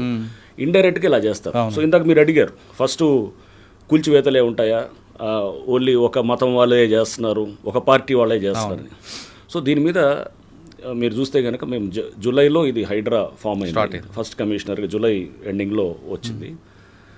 స్టార్టింగ్ మేము డిమాలిషన్స్ ఆగస్ట్ ఫస్ట్ వీక్లో స్టార్ట్ చేసినప్పుడు ఫస్ట్ చేసింది ఎంఐఎం స్ట్రాంగ్ హోల్డ్ అయినటువంటి బుమ్రుక్ ద్వాలా. సో దాంట్లో కొంతమంది అక్కడ స్థానికంగా ఉన్నటువంటి నాయకులు నాయకులు వాళ్ళు కట్టినటువంటి అపార్ట్మెంట్స్ని కూల్చేసి మొత్తం బుమ్రుక్ ద్వాలా అనేది 300 సంవత్సరాల క్రితం ఉన్నటువంటి చెరువు. దాని మీద ఎన్నో సంవత్సరాల నుంచి అందరూ దాన్ని ఏది స్పీకింగ్ ఆర్డర్లు ఇస్తున్నారు, కూల్చాలి అంటున్నారు, కానీ ఎవరు దాని మీద యాక్షన్ జరగదు. ఓకే. సో మేము వచ్చాము, ఇమీడియట్గా వీ హ్యావ్ టేకెన్ అది ఆ పాత ఆర్డర్స్ ఉన్నాయి, అన్నీ కూడా క్లియర్గా ఉన్నాయి. ఇక దాన్ని అందరూ పిల్లికి గంట కట్టాలి కదా, ఎవడో పిల్లికి somebody has to build the cat. So అది చేయడానికి హైడ్రా అనే సంస్థ ఉందన్నమాట. సో ఇది ఎప్పటి నుంచో పేపర్ మీద జరుగుతుంది, పేపర్ మీద కాదు కదా, గ్రౌండ్లో ఏం చేశారనేది ముఖ్యం అన్నమాట. సో వెంటనే మేము అక్కడ డిమాలిష్ చేసాం. ఇప్పుడు ఆ చెరువు అంతా కూడా రేపు రివైవ్ అవుతుంది. ఇప్పుడు అది ఊరిని చెరువు కూల్చివేతలు కాదు, బుమ్మురుకు దోల ఇప్పుడు రివైవ్ అవుతుంది. 300 సంవత్సరాల క్రితం అక్కడ రాజవంశీకులు వాళ్ళు అక్కడి నుంచి నీళ్లు, అక్కడ రాణీలు వాళ్ళంతా కూడా అక్కడ స్నానాలు అది కూడా ఆచరించేవాళ్ళని, లేకపోతే వారు అక్కడి నుంచి డ్రా చేసేవారని, ఇట్లా చాలా ఉంది. హిస్టారికల్ లేక్ అది, చాలా అద్భుతమైన హిస్టరీ ఉన్నటువంటి లేక్ అది. సో అది అట్లా బుమ్మురుకు దోల అంటే అది అంతా కూడా అక్కడ సౌత్ జోన్లో ఉన్నటువంటి స్ట్రాంగ్ హోల్డ్ రాజేంద్ర నగర్ ప్రాంతంలో ఉన్నటువంటి దాన్ని చేసాం. నెక్స్ట్ 27 డిమాలిషన్స్ చేసాం. సో మీడియాకి ఇష్టమైందేమో ఎన్కన్వెన్షన్ డెమాలిషన్. న్యాచురల్గా ఏంటంటే ఒక సినిమా యాక్టర్ కాబట్టి దానికి కొంత వచ్చింది. వేరే కొన్ని మేము గండిపేట దగ్గర చేసాం. గండిపేట దగ్గర చేసినప్పుడు పల్లరాజు గారు లేకపోతే ఇంకా కొంతమంది ఇతర దాంట్లో ఉన్నారు, వారి అందరికీ కూడా చేసాం. దాంట్లో చాలామంది కాంగ్రెస్ వారే ఉన్నారు. సో అంటే అక్కడ వారు ఏ పార్టీ అఫిలియేషన్ అనేదే కాదు అసలు. చూస్తే అది కూడా రిలీజ్ చేసాం మేము, డేటాని కూడా చేసి 27 డిమాలిషన్స్లో ఎక్కువ కాంగ్రెస్ వారే ఉన్నారు. అంటే రూలింగ్ పార్టీ సంబంధించిన వాళ్ళు ఎక్కువ ఉన్నారు. నష్టపోయింది. సో అంటే ఈ ప్రచారం అంతా కూడా అపోజిషన్ వాళ్ళని, ఏ అపోజిషన్ లీడర్ చెప్పండి టార్గెట్ చేసి చెప్పింది, ఒక పేరు చెప్పండి, సింపుల్ నేను అడుగుతాను. ఏ అపోజిషన్ లీడర్ ఉన్నాడు? ఆయన పటాన్చేరులో ఆయన కాంగ్రెస్ దెబ్బలు తట్టుకోలేక పటాన్చేరు కాంగ్రెస్. నా దెబ్బ కాదు, ఆయన ఎప్పుడు వచ్చారండి. నేనేం చేశాను, నేను చేసింది కాదు. అక్కడ అక్కడ అక్కడ ఒక ఎమ్మెల్యే అని అనట్లేదు, అక్కడ ప్రతి వాళ్ళు కూడా వాళ్ళు అక్కడ వాళ్ళ మీద అక్కడ పబ్లిక్ చాలా కంప్లైంట్స్ ఉన్నాయన్నమాట. ల్యాండ్ ఇష్యూస్లో కంప్లైంట్స్ ఉన్నాయి. ఓకే. పల్లవరాజు గారి విషయంలో వచ్చినప్పుడు ఆయన చాలా ఇన్ఫ్లుయెన్స్ చూపించారు, మీరు ఎక్కడ కంట్రోల్ అవ్వలేదంటారు, వాస్తవాన్ని పల్లవరాజు గారు కానీ నాగార్జున గారి విషయంలో కానీ? ఇదంతా ఇన్ఫ్లుయెన్స్ ఇవన్నీ కూడా అతీతంగా పనిచేస్తానని నన్ను కావాలని తీసుకుందండి. సో ఇన్ఫ్లుయెన్స్లు అవన్నీ కూడా న్యాచురల్గా ఉంటాయి, ఎవరు రకరకాలలో మాట్లాడతారు. బట్ ఇవన్నింటినీ కూడా మనము పరిగణలో తీసుకోకూడదు అనమాట. నాగార్జున కన్సెషన్కి మీరు వెళ్ళినప్పుడు అదే కన్వెన్షన్కి ముందే వాళ్ళకి చెప్పారు, నోటీస్ ఇచ్చి కొట్టారండి లేదంటే డైరెక్ట్గా? నోటీస్ ఇచ్చామండి, నోటీస్ ఇచ్చాము. అసలు నోటీస్ ఇవ్వాల్సిన అవసరం లేదు. నేను సుప్రీంకోర్టు దీన్నన్నింటినీ ఇప్పుడు మేము చేసిన ప్రతి చర్యను కూడా అన్ని కోర్ట్స్ సమర్థిస్తున్నాయి. ఇప్పుడు జస్టిస్ గవాయ్ మన జడ్జిమెంట్ ఇచ్చారు సుప్రీంకోర్టు బుల్డోజర్ జస్టిస్ మీద ఇస్తూ, దాంట్లో క్లియర్గా దాంట్లో మనకు చూస్తే కనుక ఇది పారా 86 ఏదో ఉన్నది దాంట్లో ఇవన్నీ కూడా వారు ఇచ్చినటువంటి గైడ్లైన్స్ అన్నీ కూడా బఫర్ జోన్లో, ఎఫ్టీఎల్లో, వాటర్ బాడీస్లో ఉన్న వాటికి, లేకపోతే కనుక రోడ్స్ మీద ఉన్న వాటికి, లేకపోతే కనుక ఇట్లా అంటే ఇటువంటి వాటికి ఏదైతే రోడ్ల మీద కానీ అంటే రోడ్స్ రైల్వే లైన్స్ మీద కానీ, రైల్వే లైన్స్ దగ్గర కానీ ఎంక్రోచ్మెంట్స్కి వర్తించదని చాలా స్పష్టంగా చెప్పారు. అంటే నోటీస్ లేకుండా కూడా చేయొచ్చు. ఓకే. సో క్లియర్గా సుప్రీంకోర్టు చాలా స్పష్టంగా జస్టిస్ గవాయ్ గారు మన బుల్డోజర్ జస్టిస్ దాని మీద ఇస్తూ వారు దాని మీద చాలా స్పష్టంగా మన ఇచ్చినటువంటి జడ్జిమెంట్, అది లేటెస్ట్ ల్యాండ్ మార్క్ జడ్జిమెంట్ అనమాట. సో దాంట్లో కూడా మాది ఇప్పుడు మేము దేని కింద చేస్తుంటాం, 405 GHMC యాక్ట్ అని ఉంది. 405 GHMC యాక్ట్ చాలా స్పష్టంగా చెప్తుంటుంది అనమాట. నోటీస్ లేకుండా కూలగొట్టచ్చు అనేది చాలా స్పష్టంగా చట్టంలోనే ఉంది. దాన్ని మేము ఫాలో అవుతున్నాం. 405 ఇంట్లో మీకు ఎలాంటి ఫోన్ రాలేదు? ఫోన్లో వచ్చేలే తెలీదు ఆ టైంలో, ఫోన్ ఆఫ్ చేసి పెడతాను. సో ఎప్పుడు చేసుకున్నా సో ఫోన్లో వచ్చేలేదు నాకు అవన్నీ కాదు. కానీ బట్ ఇవన్నీ కూడా మనం పెట్టాల్సింది ఏంటంటే, ఎటువంటి ప్రెషర్స్ ఉన్నా కానీ కూడా దానికి ఈల్డ్ కాకుండా ప్రభుత్వం నాకు ఇచ్చిందండి, ఆ ఫ్రీడమ్ ఇచ్చింది ఆపరేట్ చేయడానికి. ముఖ్యమంత్రి గారు ఆ ఫ్రీడమ్. 405 ప్రకారం వెళ్తున్నారు కరెక్ట్? 405 GHMC యాక్ట్ రైట్ అండి. మరి 111 జీవోలో కూడా ఉన్నాయి కదండి, వాటి మీదకి వెళ్తారు? 111 జీవో మా పరిధిలోకి రాదు కదా. 111 జీవో అవుటర్ రింగ్ రోడ్ బయట ఉంది. ఓకే. సో దానికి మా పరిధి అవుటర్ రింగ్ రోడ్ దాకే ఉంది. ఓకే. 111 జీవో నా పరిధిలోకి రాదు. సో అది రేపు గవర్నమెంట్ తెస్తే ఆపరేట్ చేస్తాం డెఫినెట్గా. సో నాగార్జున కన్వెన్షన్ దగ్గర నుంచి ఒకసారి హైడ్రా అనేది బ్లాస్ట్ అయిందండి. తర్వాత మీరు అక్కడతో ఆగిపోకుండా ఇటు నిజాంపేట్, బోచపల్లి, పటాన్చెరు అన్ని ప్రాంతాలు సిటీ సరౌండింగ్. దీంట్లో కూడా మీరు చూస్తే కనుక కొన్ని మేము విల్లాస్, కొన్ని చోట్ల షెడ్స్ కూలగొట్టినప్పుడు చాలా అప్రోర్ వచ్చింది. అరే పేదవాళ్ళని కొడుతున్నారు, మిడిల్ క్లాస్ వాళ్ళని కొడుతున్నారు, లోన్లు తీసుకొని ఉన్న వాళ్ళు కొడుతున్నారు, వాళ్ళందరినీ వాళ్ళ డెమాలిష్ చేస్తున్నారు అనేది. ఒకటండి, ల్యాండ్ గ్రాబింగ్ ఏ పద్ధతిలో జరుగుతుంది మనం చూసాం. నేను ఖమ్మంలో పనిచేశాను. ఖమ్మంలో ఎలా ఉండేది, వెళ్ళి పెద్ద ఎత్తున గుడిసెలు వేస్తారు. గుడిసెలు వేసి అది పేదవాళ్ళ కోసం అని చెబుతారు. దాని వెనకాల ఎవరు అజెండా ఉంటుంది, వాళ్ళు 100 కోట్లకు పెరిగిన వాళ్ళు మనకు తెలుసు చాలామంది. సో చాలా ప్రాంతాల్లో కూడా ఇట్లా గుడిసెలతోటి లేకపోతే వెళ్ళి కబ్జాలు చేసి 100 కోట్లు 1000 కోట్లకు ఎదిగిన వాళ్ళు చాలామందిని మనం చూసాం. ఇది కూడా ఇట్లాంటివి ఉంటాయి. ఇవన్నీ కూడా ఏం చేస్తారు, కబ్జా చేసేవాడు అతను పెట్టుకోడు, ఇమ్మీడియట్గా చేతులు మార్చి అమ్మేస్తాడు. అమ్మేసి దాన్ని కబ్జా చేసిన తర్వాత దాన్ని ఇప్పుడు మేము అమీన్పూర్లో చేసేవాడి. అమీన్పూర్లో అక్కడ కంప్లైంట్స్ ఏంటంటే ఇర్రెస్పెక్టివ్ ఆఫ్ పార్టీ, నేను ఊరినే అక్కడ లోకల్గా ఉన్నటువంటి ఎవరు కాంగ్రెసా, బీజేపీయా, లేకపోతే టీఆర్ఎస్ఆ, లేకపోతే ఇంకా ఎక్సా వై అనట్లేదు. అక్కడ ఇర్రెస్పెక్టివ్ ఆఫ్ పార్టీ చాలా కంప్లైంట్స్ పబ్లిక్ నుంచి వస్తున్నాయి మాకు. ఓకే. సో అంటే అక్కడ టైటర్ అప్ చేయడానికే కొంచెం కాన్సన్ట్రేషన్ కూడా అమీన్పూర్లో పెడతాం. సో అమీన్పూర్లో ఫర్ ఇన్స్టెన్స్ అక్కడ చూస్తే కనుక మేము విల్లాస్ డిమాలిష్ చేసాం. ఆ విల్లాస్ ఏమైనాయి, 2 ఏళ్ల క్రితం అక్కడ పర్మిషన్ ఇచ్చినటువంటి పంచాయత్ సెక్రటరీ అతను సస్పెండ్ అయ్యాడు. ఆ పర్మిషన్స్ క్యాన్సిల్ చేయాలని చెప్పి కూడా పెట్టారు. వాళ్ళు హైకోర్టుకి వెళ్ళి వాళ్ళు సరే దాని మీద పర్మిషన్స్ దాని మీద అక్కడ హైకోర్టులో వాట్ ఎవర్ దాని మీద నడిచిన తర్వాత ఆ రిజిస్ట్రేషన్స్ దాని మీద కూడా అప్పుడు బంద్ చేశారు. కలెక్టర్ ఆర్డర్ ఇచ్చాడు రిజిస్ట్రేషన్స్ కూడా ఆపేయాలని చెప్పేసి. ఆపేయమంటే కూడా దాని మీద కూడా వాళ్ళు కోర్టుకి వెళ్ళి రిజిస్ట్రేషన్స్ కంటిన్యూటెడ్ చేశారన్నమాట. సో చేసిన తర్వాత స్టేటస్కో మెయింటైన్ చేయమన్నారు. స్టేటస్కో కూడా ఉంది అక్కడ. బట్ వీళ్ళు అమ్ముకుంటూ కన్స్ట్రక్ట్ చేస్తూ అమ్ముతూనే పోతున్నారు అన్నమాట. అప్పుడు తర్వాత అమ్ముకుంటూ పోతూనే ఉన్నారు. చేస్తూ వీళ్ళు జరిగిన దాన్ని ఏంటి అక్కడ మీరు చూస్తే కనుక విలాజ్లో అది ఎప్పుడో 2 years బ్యాక్ అంతా దాని మీద ఇంత కాంట్రవర్సీ అయ్యి అక్కడ లోకల్గా ఉన్న స్థానికంగా కొంతమంది నాయకులు అక్కడ పేర్లు వచ్చాయి. ఎవరో సమ్ మాధవ్ రెడ్డి, అతను చంద్రశేఖర్ అని, ఇట్లా సమ్ ఎవరో ఇంకో కోటేశ్వరరావు అని, ఇట్లా రకరకాల పేర్లు వచ్చాయి అక్కడ. పబ్లిక్ నుంచి వచ్చింది ఇదంతా, మేము పబ్లిక్ వచ్చి చెప్తున్నారు. అంటే మేము చేసింది ఏం కదా, అదంతా అక్కడ లోకల్ జరిగినటువంటి వాళ్ళు, స్థానికంగా ఉండేవాళ్ళు వాళ్ళు వచ్చి చెప్పారు. సో వాళ్ళు అక్కడ లోకల్ రాజకీయంగా కూడా వాళ్ళు ఇది ఉన్నారు. వాళ్ళ మీద కూడా మేము కంప్లైంట్ ఇచ్చాం పోలీస్ స్టేషన్, అక్కడ స్థానిక పోలీస్ స్టేషన్ కూడా ఇచ్చాం, హైడ్రా నుంచే ఇచ్చాం. వాళ్ళు ఆ ల్యాండ్ని కబ్జా చేసి విల్లాస్ కట్టి చిన్న విల్లాస్ వీళ్ళకి అమ్మారు. అమ్మినప్పుడు దాని మీద ఆల్రెడీ పంచాయత్ సెక్రటరీని అరెస్ట్ చేశారు. దాని మీద వీడియోలు ఉన్నాయి. అక్కడ స్థానికంగా పెద్ద ఎత్తున దుమారం లేచింది. ఇవన్నీ ఒకళ్ళు కొనేవాళ్ళు ఇప్పుడు సపోజ్ వీళ్ళంతా కొనేస్తారు, చెరువులో ఇట్లానే అమ్మేస్తారు. చెరువులో అమ్మేసి నేను చెప్పాను ఇంత గుడిసెలు లాజిక్ ఏది ఖమ్మంలో జరిగింది, నేను చూసాను లేదు ఎక్కడైనా కానీ. అంటే గుడిసెలు వస్తే గుడిసెలు వదిలేయాలి, ఇక కబ్జా చేసేసి గుడిసెలు వచ్చాయి కాబట్టి పేదవాళ్ళు పాపం వాళ్ళు వదిలేయకూడదని. సో వాళ్ళని కోలుకొట్టడం వేరు, ఒక ఇల్లు కోలుకొట్టడం వేరు కదా సార్. ఇల్లు కూడా ఏంటి పర్మిషన్స్ అసలు ఎలా, ఫస్ట్ ఆఫ్ ఆల్ పర్మిషన్స్ ఇచ్చిన అధికారులు అక్కడ వాళ్ళని క్యాన్సిల్ చేశారు. చేసిన తర్వాత లోన్లు తెచ్చారు, బ్యాంకర్స్ లోన్లు ఇచ్చారు.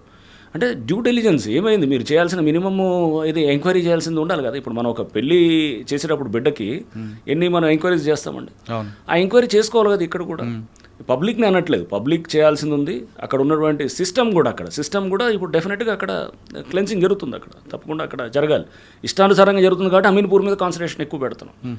సో అక్కడ మీరు ఏ అధికారం అంటే అధికారం ఇష్టమైన రూల్స్ మార్చేస్తారా?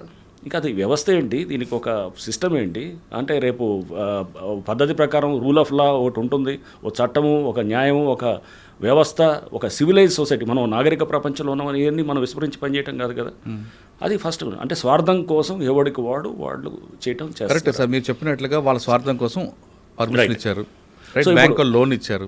కానీ అమాయకులు కొనుక్కొని బలైపోయారు కదండి. ఇప్పుడు చాలా కోట్లాది రూపాయలు కష్టం, వాళ్ళు ఈఎంఐ కట్టాల్సి వస్తుంది. వాళ్ళు వచ్చినప్పుడు వాళ్ళని అడిగింది, మీరు అక్కడ పంచాయతీ ఆఫీస్కి వెళ్ళారు. వాళ్ళు వెళ్ళి ఎప్పుడు వీళ్ళు రిజిస్టర్ చేసిన తర్వాత వెళ్ళి పంచాయతీ ఆఫీస్కి వెళ్తే అక్కడ తెలిసింది వాళ్ళకి ఇదంతా ప్రాబ్లం ఉందని.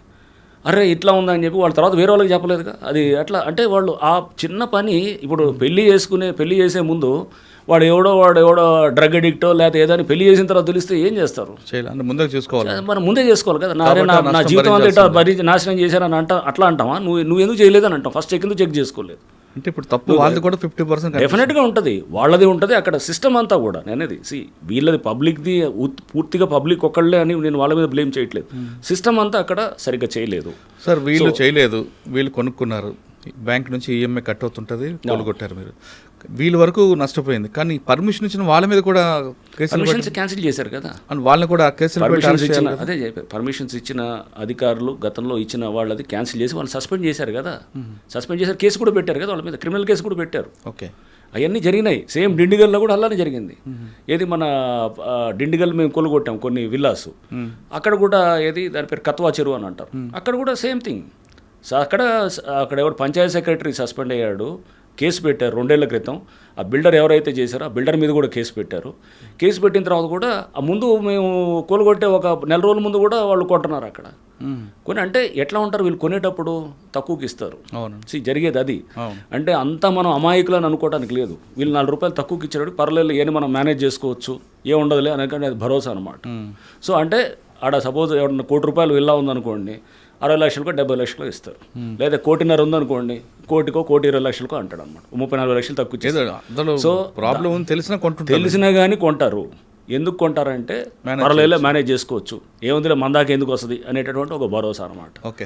సో మీరు ఇది నేనండి అంటే మీరు చూస్తే మీరు అంటే ఈ కొట్టిన వాటికి అన్నిటికీ మీరు ఎట్లా మీరు తప్పు కదా అని అంటే అది 100% తప్పు కానే కాదు. ఎందుకంటే గనక వాళ్ళకి అక్కడ తెలిసినా తెలియకపోతే ignorance of law is no excuse. చాలా చట్టం, ignorance of law is no excuse. So దీంట్లో మనం ఈ టైప్ ఆఫ్ కఠినంగా లేకపోతే గనక ఇంత పెద్ద ఎత్తున జరుగుతున్న విధ్వంసాన్ని ఆపలేము. హైదరాబాద్లో ఇప్పుడు ఎవరిని అడిగినా FTL బఫర్ అనేది తెలుసుకున్నారు. ప్రతివాడు కొనే ముందు 1కి 100 సార్లు చెక్ చేసుకుంటున్నారు. కరెక్ట్. ఇది తీసుకొచ్చిన దాంట్లో హైడ్రా డెఫినెట్గా మేము we feel as we have succeeded అనేది అనుకుంటాం. ఓకే. ఈ అంటే ఆటోమేటిక్ ఇప్పుడు పబ్లికే చెక్ చేసుకుంటున్నారు. హైడ్రా అనుమతి ఉందా లేదా, బఫర్ జోన్ హైడ్రా అనుమతి అది కూడా వచ్చింది. బఫర్ జోన్ మనం చూస్తే జస్టిస్ భాస్కర్ రెడ్డి గారి జడ్జిమెంట్ ఉంది. చాలా అద్భుతమైన జడ్జిమెంట్ ఇచ్చారు మన వారు హైకోర్టు జడ్జిమెంట్. అంటే స్టేట్ అంటే ఏదైనా స్టేట్ అనేది ఈజ్ ఓన్లీ ఏ ట్రస్టీ.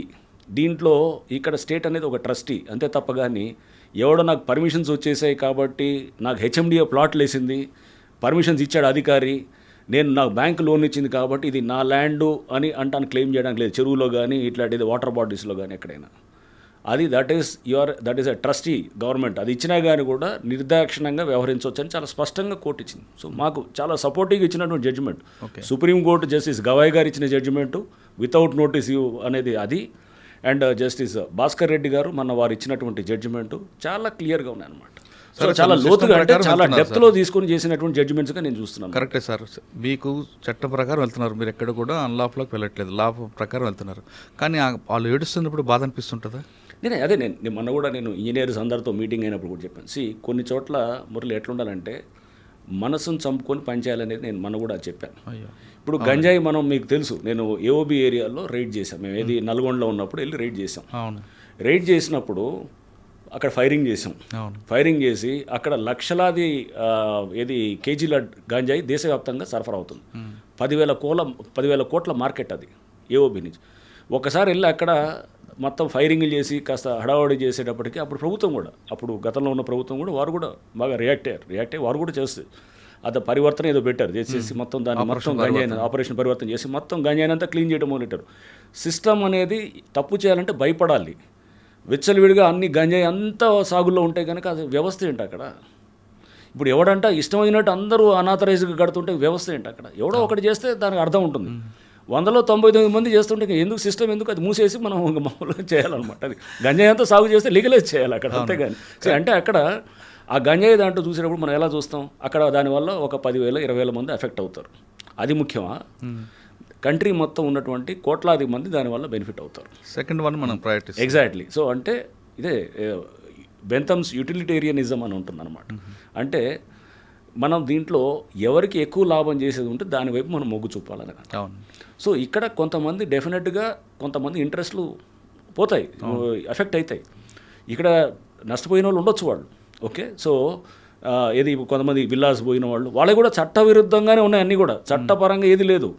అది మన జస్టిస్ మన భాస్కర్ రెడ్డి గారు చెప్పింది కానివ్వండి, వాళ్ళని వెళ్ళి మీరు కంపెన్సేట్ చేయమని క్లెయిమ్ చేయమనంటే మా మీద కోర్టులో రూపాయి రాదు చెప్తున్నారు కదా. ఎందుకంటే లీగల్గా we are on the right side. వెళ్ళి వాళ్ళు ఏమనండి, ఏ కోర్టులో అయినా ఏమనండి, వేసి పైసలు కట్టమనండి, కొలగొట్టిన దానికి రూపాయి కూడా రాదు. Because they are on the wrong side. చట్టపరంగా they are on the wrong side. అయినా కానీ కూడా మమ్మల్ని కోల్చకూడదు అని చెప్పంటే కనుక సేమ్ థింగ్. ఇప్పుడు సేమ్ నేను చెప్తున్నా కదా, గంజాయి దగ్గర మీరు చేస్తే కనుక అక్కడ ఎఫెక్ట్ అవుతారేమో. బట్ కంట్రీ వైడ్ అనేది మనకి డెఫినెట్గా దానివల్ల ఇంపాక్ట్ అవుతుంది. దానివల్ల అయింది. కేజీలు మీరు చూస్తే కనుక AOB నుంచి చాలా పెద్ద ఎత్తున తగ్గిపోయింది. అవునండి. అప్పుడు మేము చేసినటువంటి ఆ ఆపరేషన్ తర్వాత గవర్నమెంట్ అక్కడ కూడా చాలా స్పందించారు. అప్పుడు ఉన్నటువంటి జగన్మోహన్ రెడ్డి గారి ప్రభుత్వం కానివ్వండి, లేదా ఇప్పుడు చంద్రబాబు నాయుడు గారి ప్రభుత్వం కూడా వారు కూడా కంటిన్యూ చేస్తున్నారు. అంటే ప్రాజెక్ట్ కూడా పెట్టారు. ఏపీ గవర్నమెంట్ అంతా కూడా పాత గవర్నమెంట్ అయినా కొత్త గవర్నమెంట్ అయినా గంజాయి అనే దాని మీద చాలా ఫోకస్గా పెట్టి చేస్తున్నారు. విచ్ ఈస్ వీ వాంట్, అదే కావాలి కదా. అక్కడి నుంచే సోర్స్ మనకి అంతా వస్తుంది. సో అంటే ఈ అన్నిట్లో కూడా ఇప్పుడు ఈ కొంతమంది ఎఫెక్ట్ అయ్యారంటే కనుక దీంట్లో ఎఫెక్ట్ అయిన వాళ్ళు ఎవరంటే వాళ్ళు తప్పకుండా ఇప్పుడు ఎవడో ఒకటి మీద ఫస్ట్ వేటు పడుతుంది కదా. దానివల్ల అందరికీ ఇది సెన్సిటివ్ లీగల్గా 100% we are on the right side. So ఇంకొకటి సండే రోజు కూల్చొచ్చా, మండే రోజు సాటర్డే కూల్చొచ్చా అనేది కూడా ఉంది. సో అప్పుడు బహుశా హైకోర్టులో కూడా దీని మీద వచ్చింది.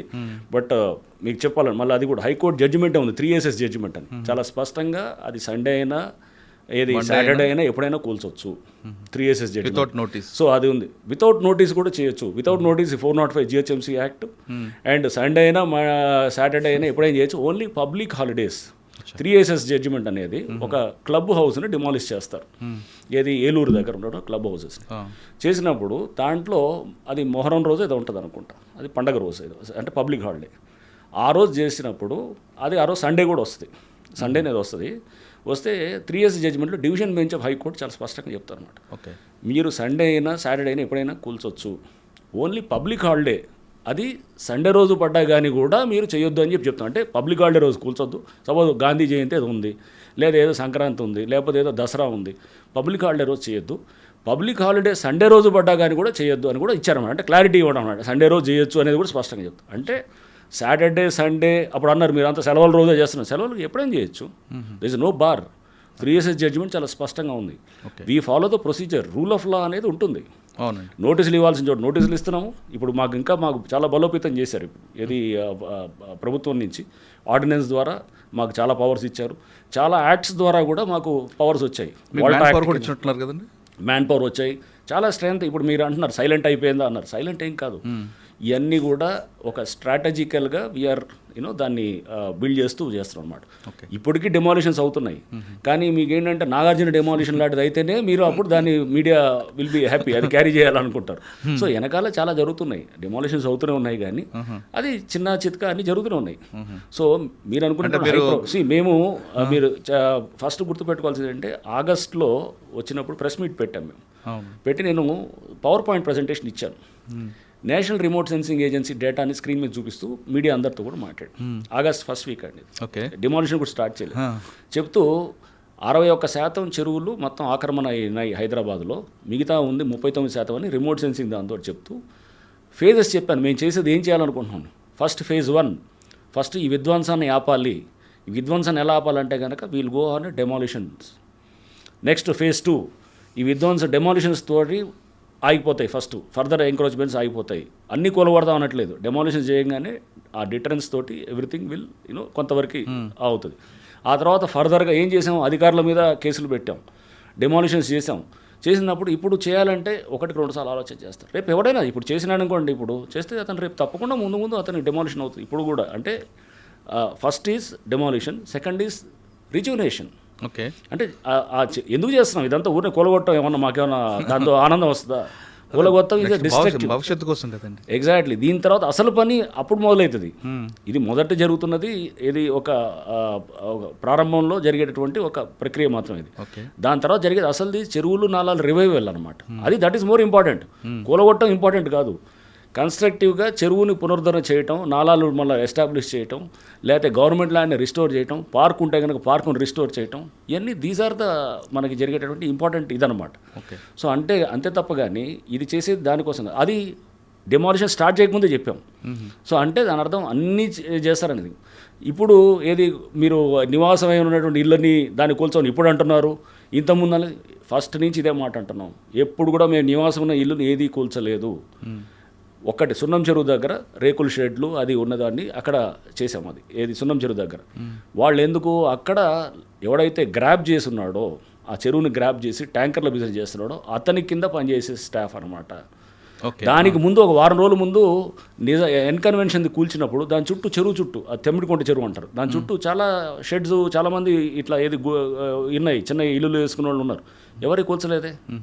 అది బఫర్ జోన్లో FTL వచ్చినా కానీ కూడా కూల్చలేదు మేము. అంటే చాలా ఫస్ట్ నుంచి చాలా స్పష్టంగా ఉన్నాము. అంతేగాని ఇప్పుడు ఏదో సడన్గా ఏదో మేమేదో ఏది అక్కడ కూల్చారు ఇక్కడ కూల్చారంటే డిస్కనెక్టెడ్గా ఉన్న వాటిని కలపటకూడదు అనమాట. అక్కడ ఇల్లులు ఏ పరిస్థితిలో కూల్చామంటే అది ఒక ల్యాండ్ గ్రాబరు, అతను ఆ కమర్షియల్గా చేస్తున్న అతనితో చేస్తున్నాడు.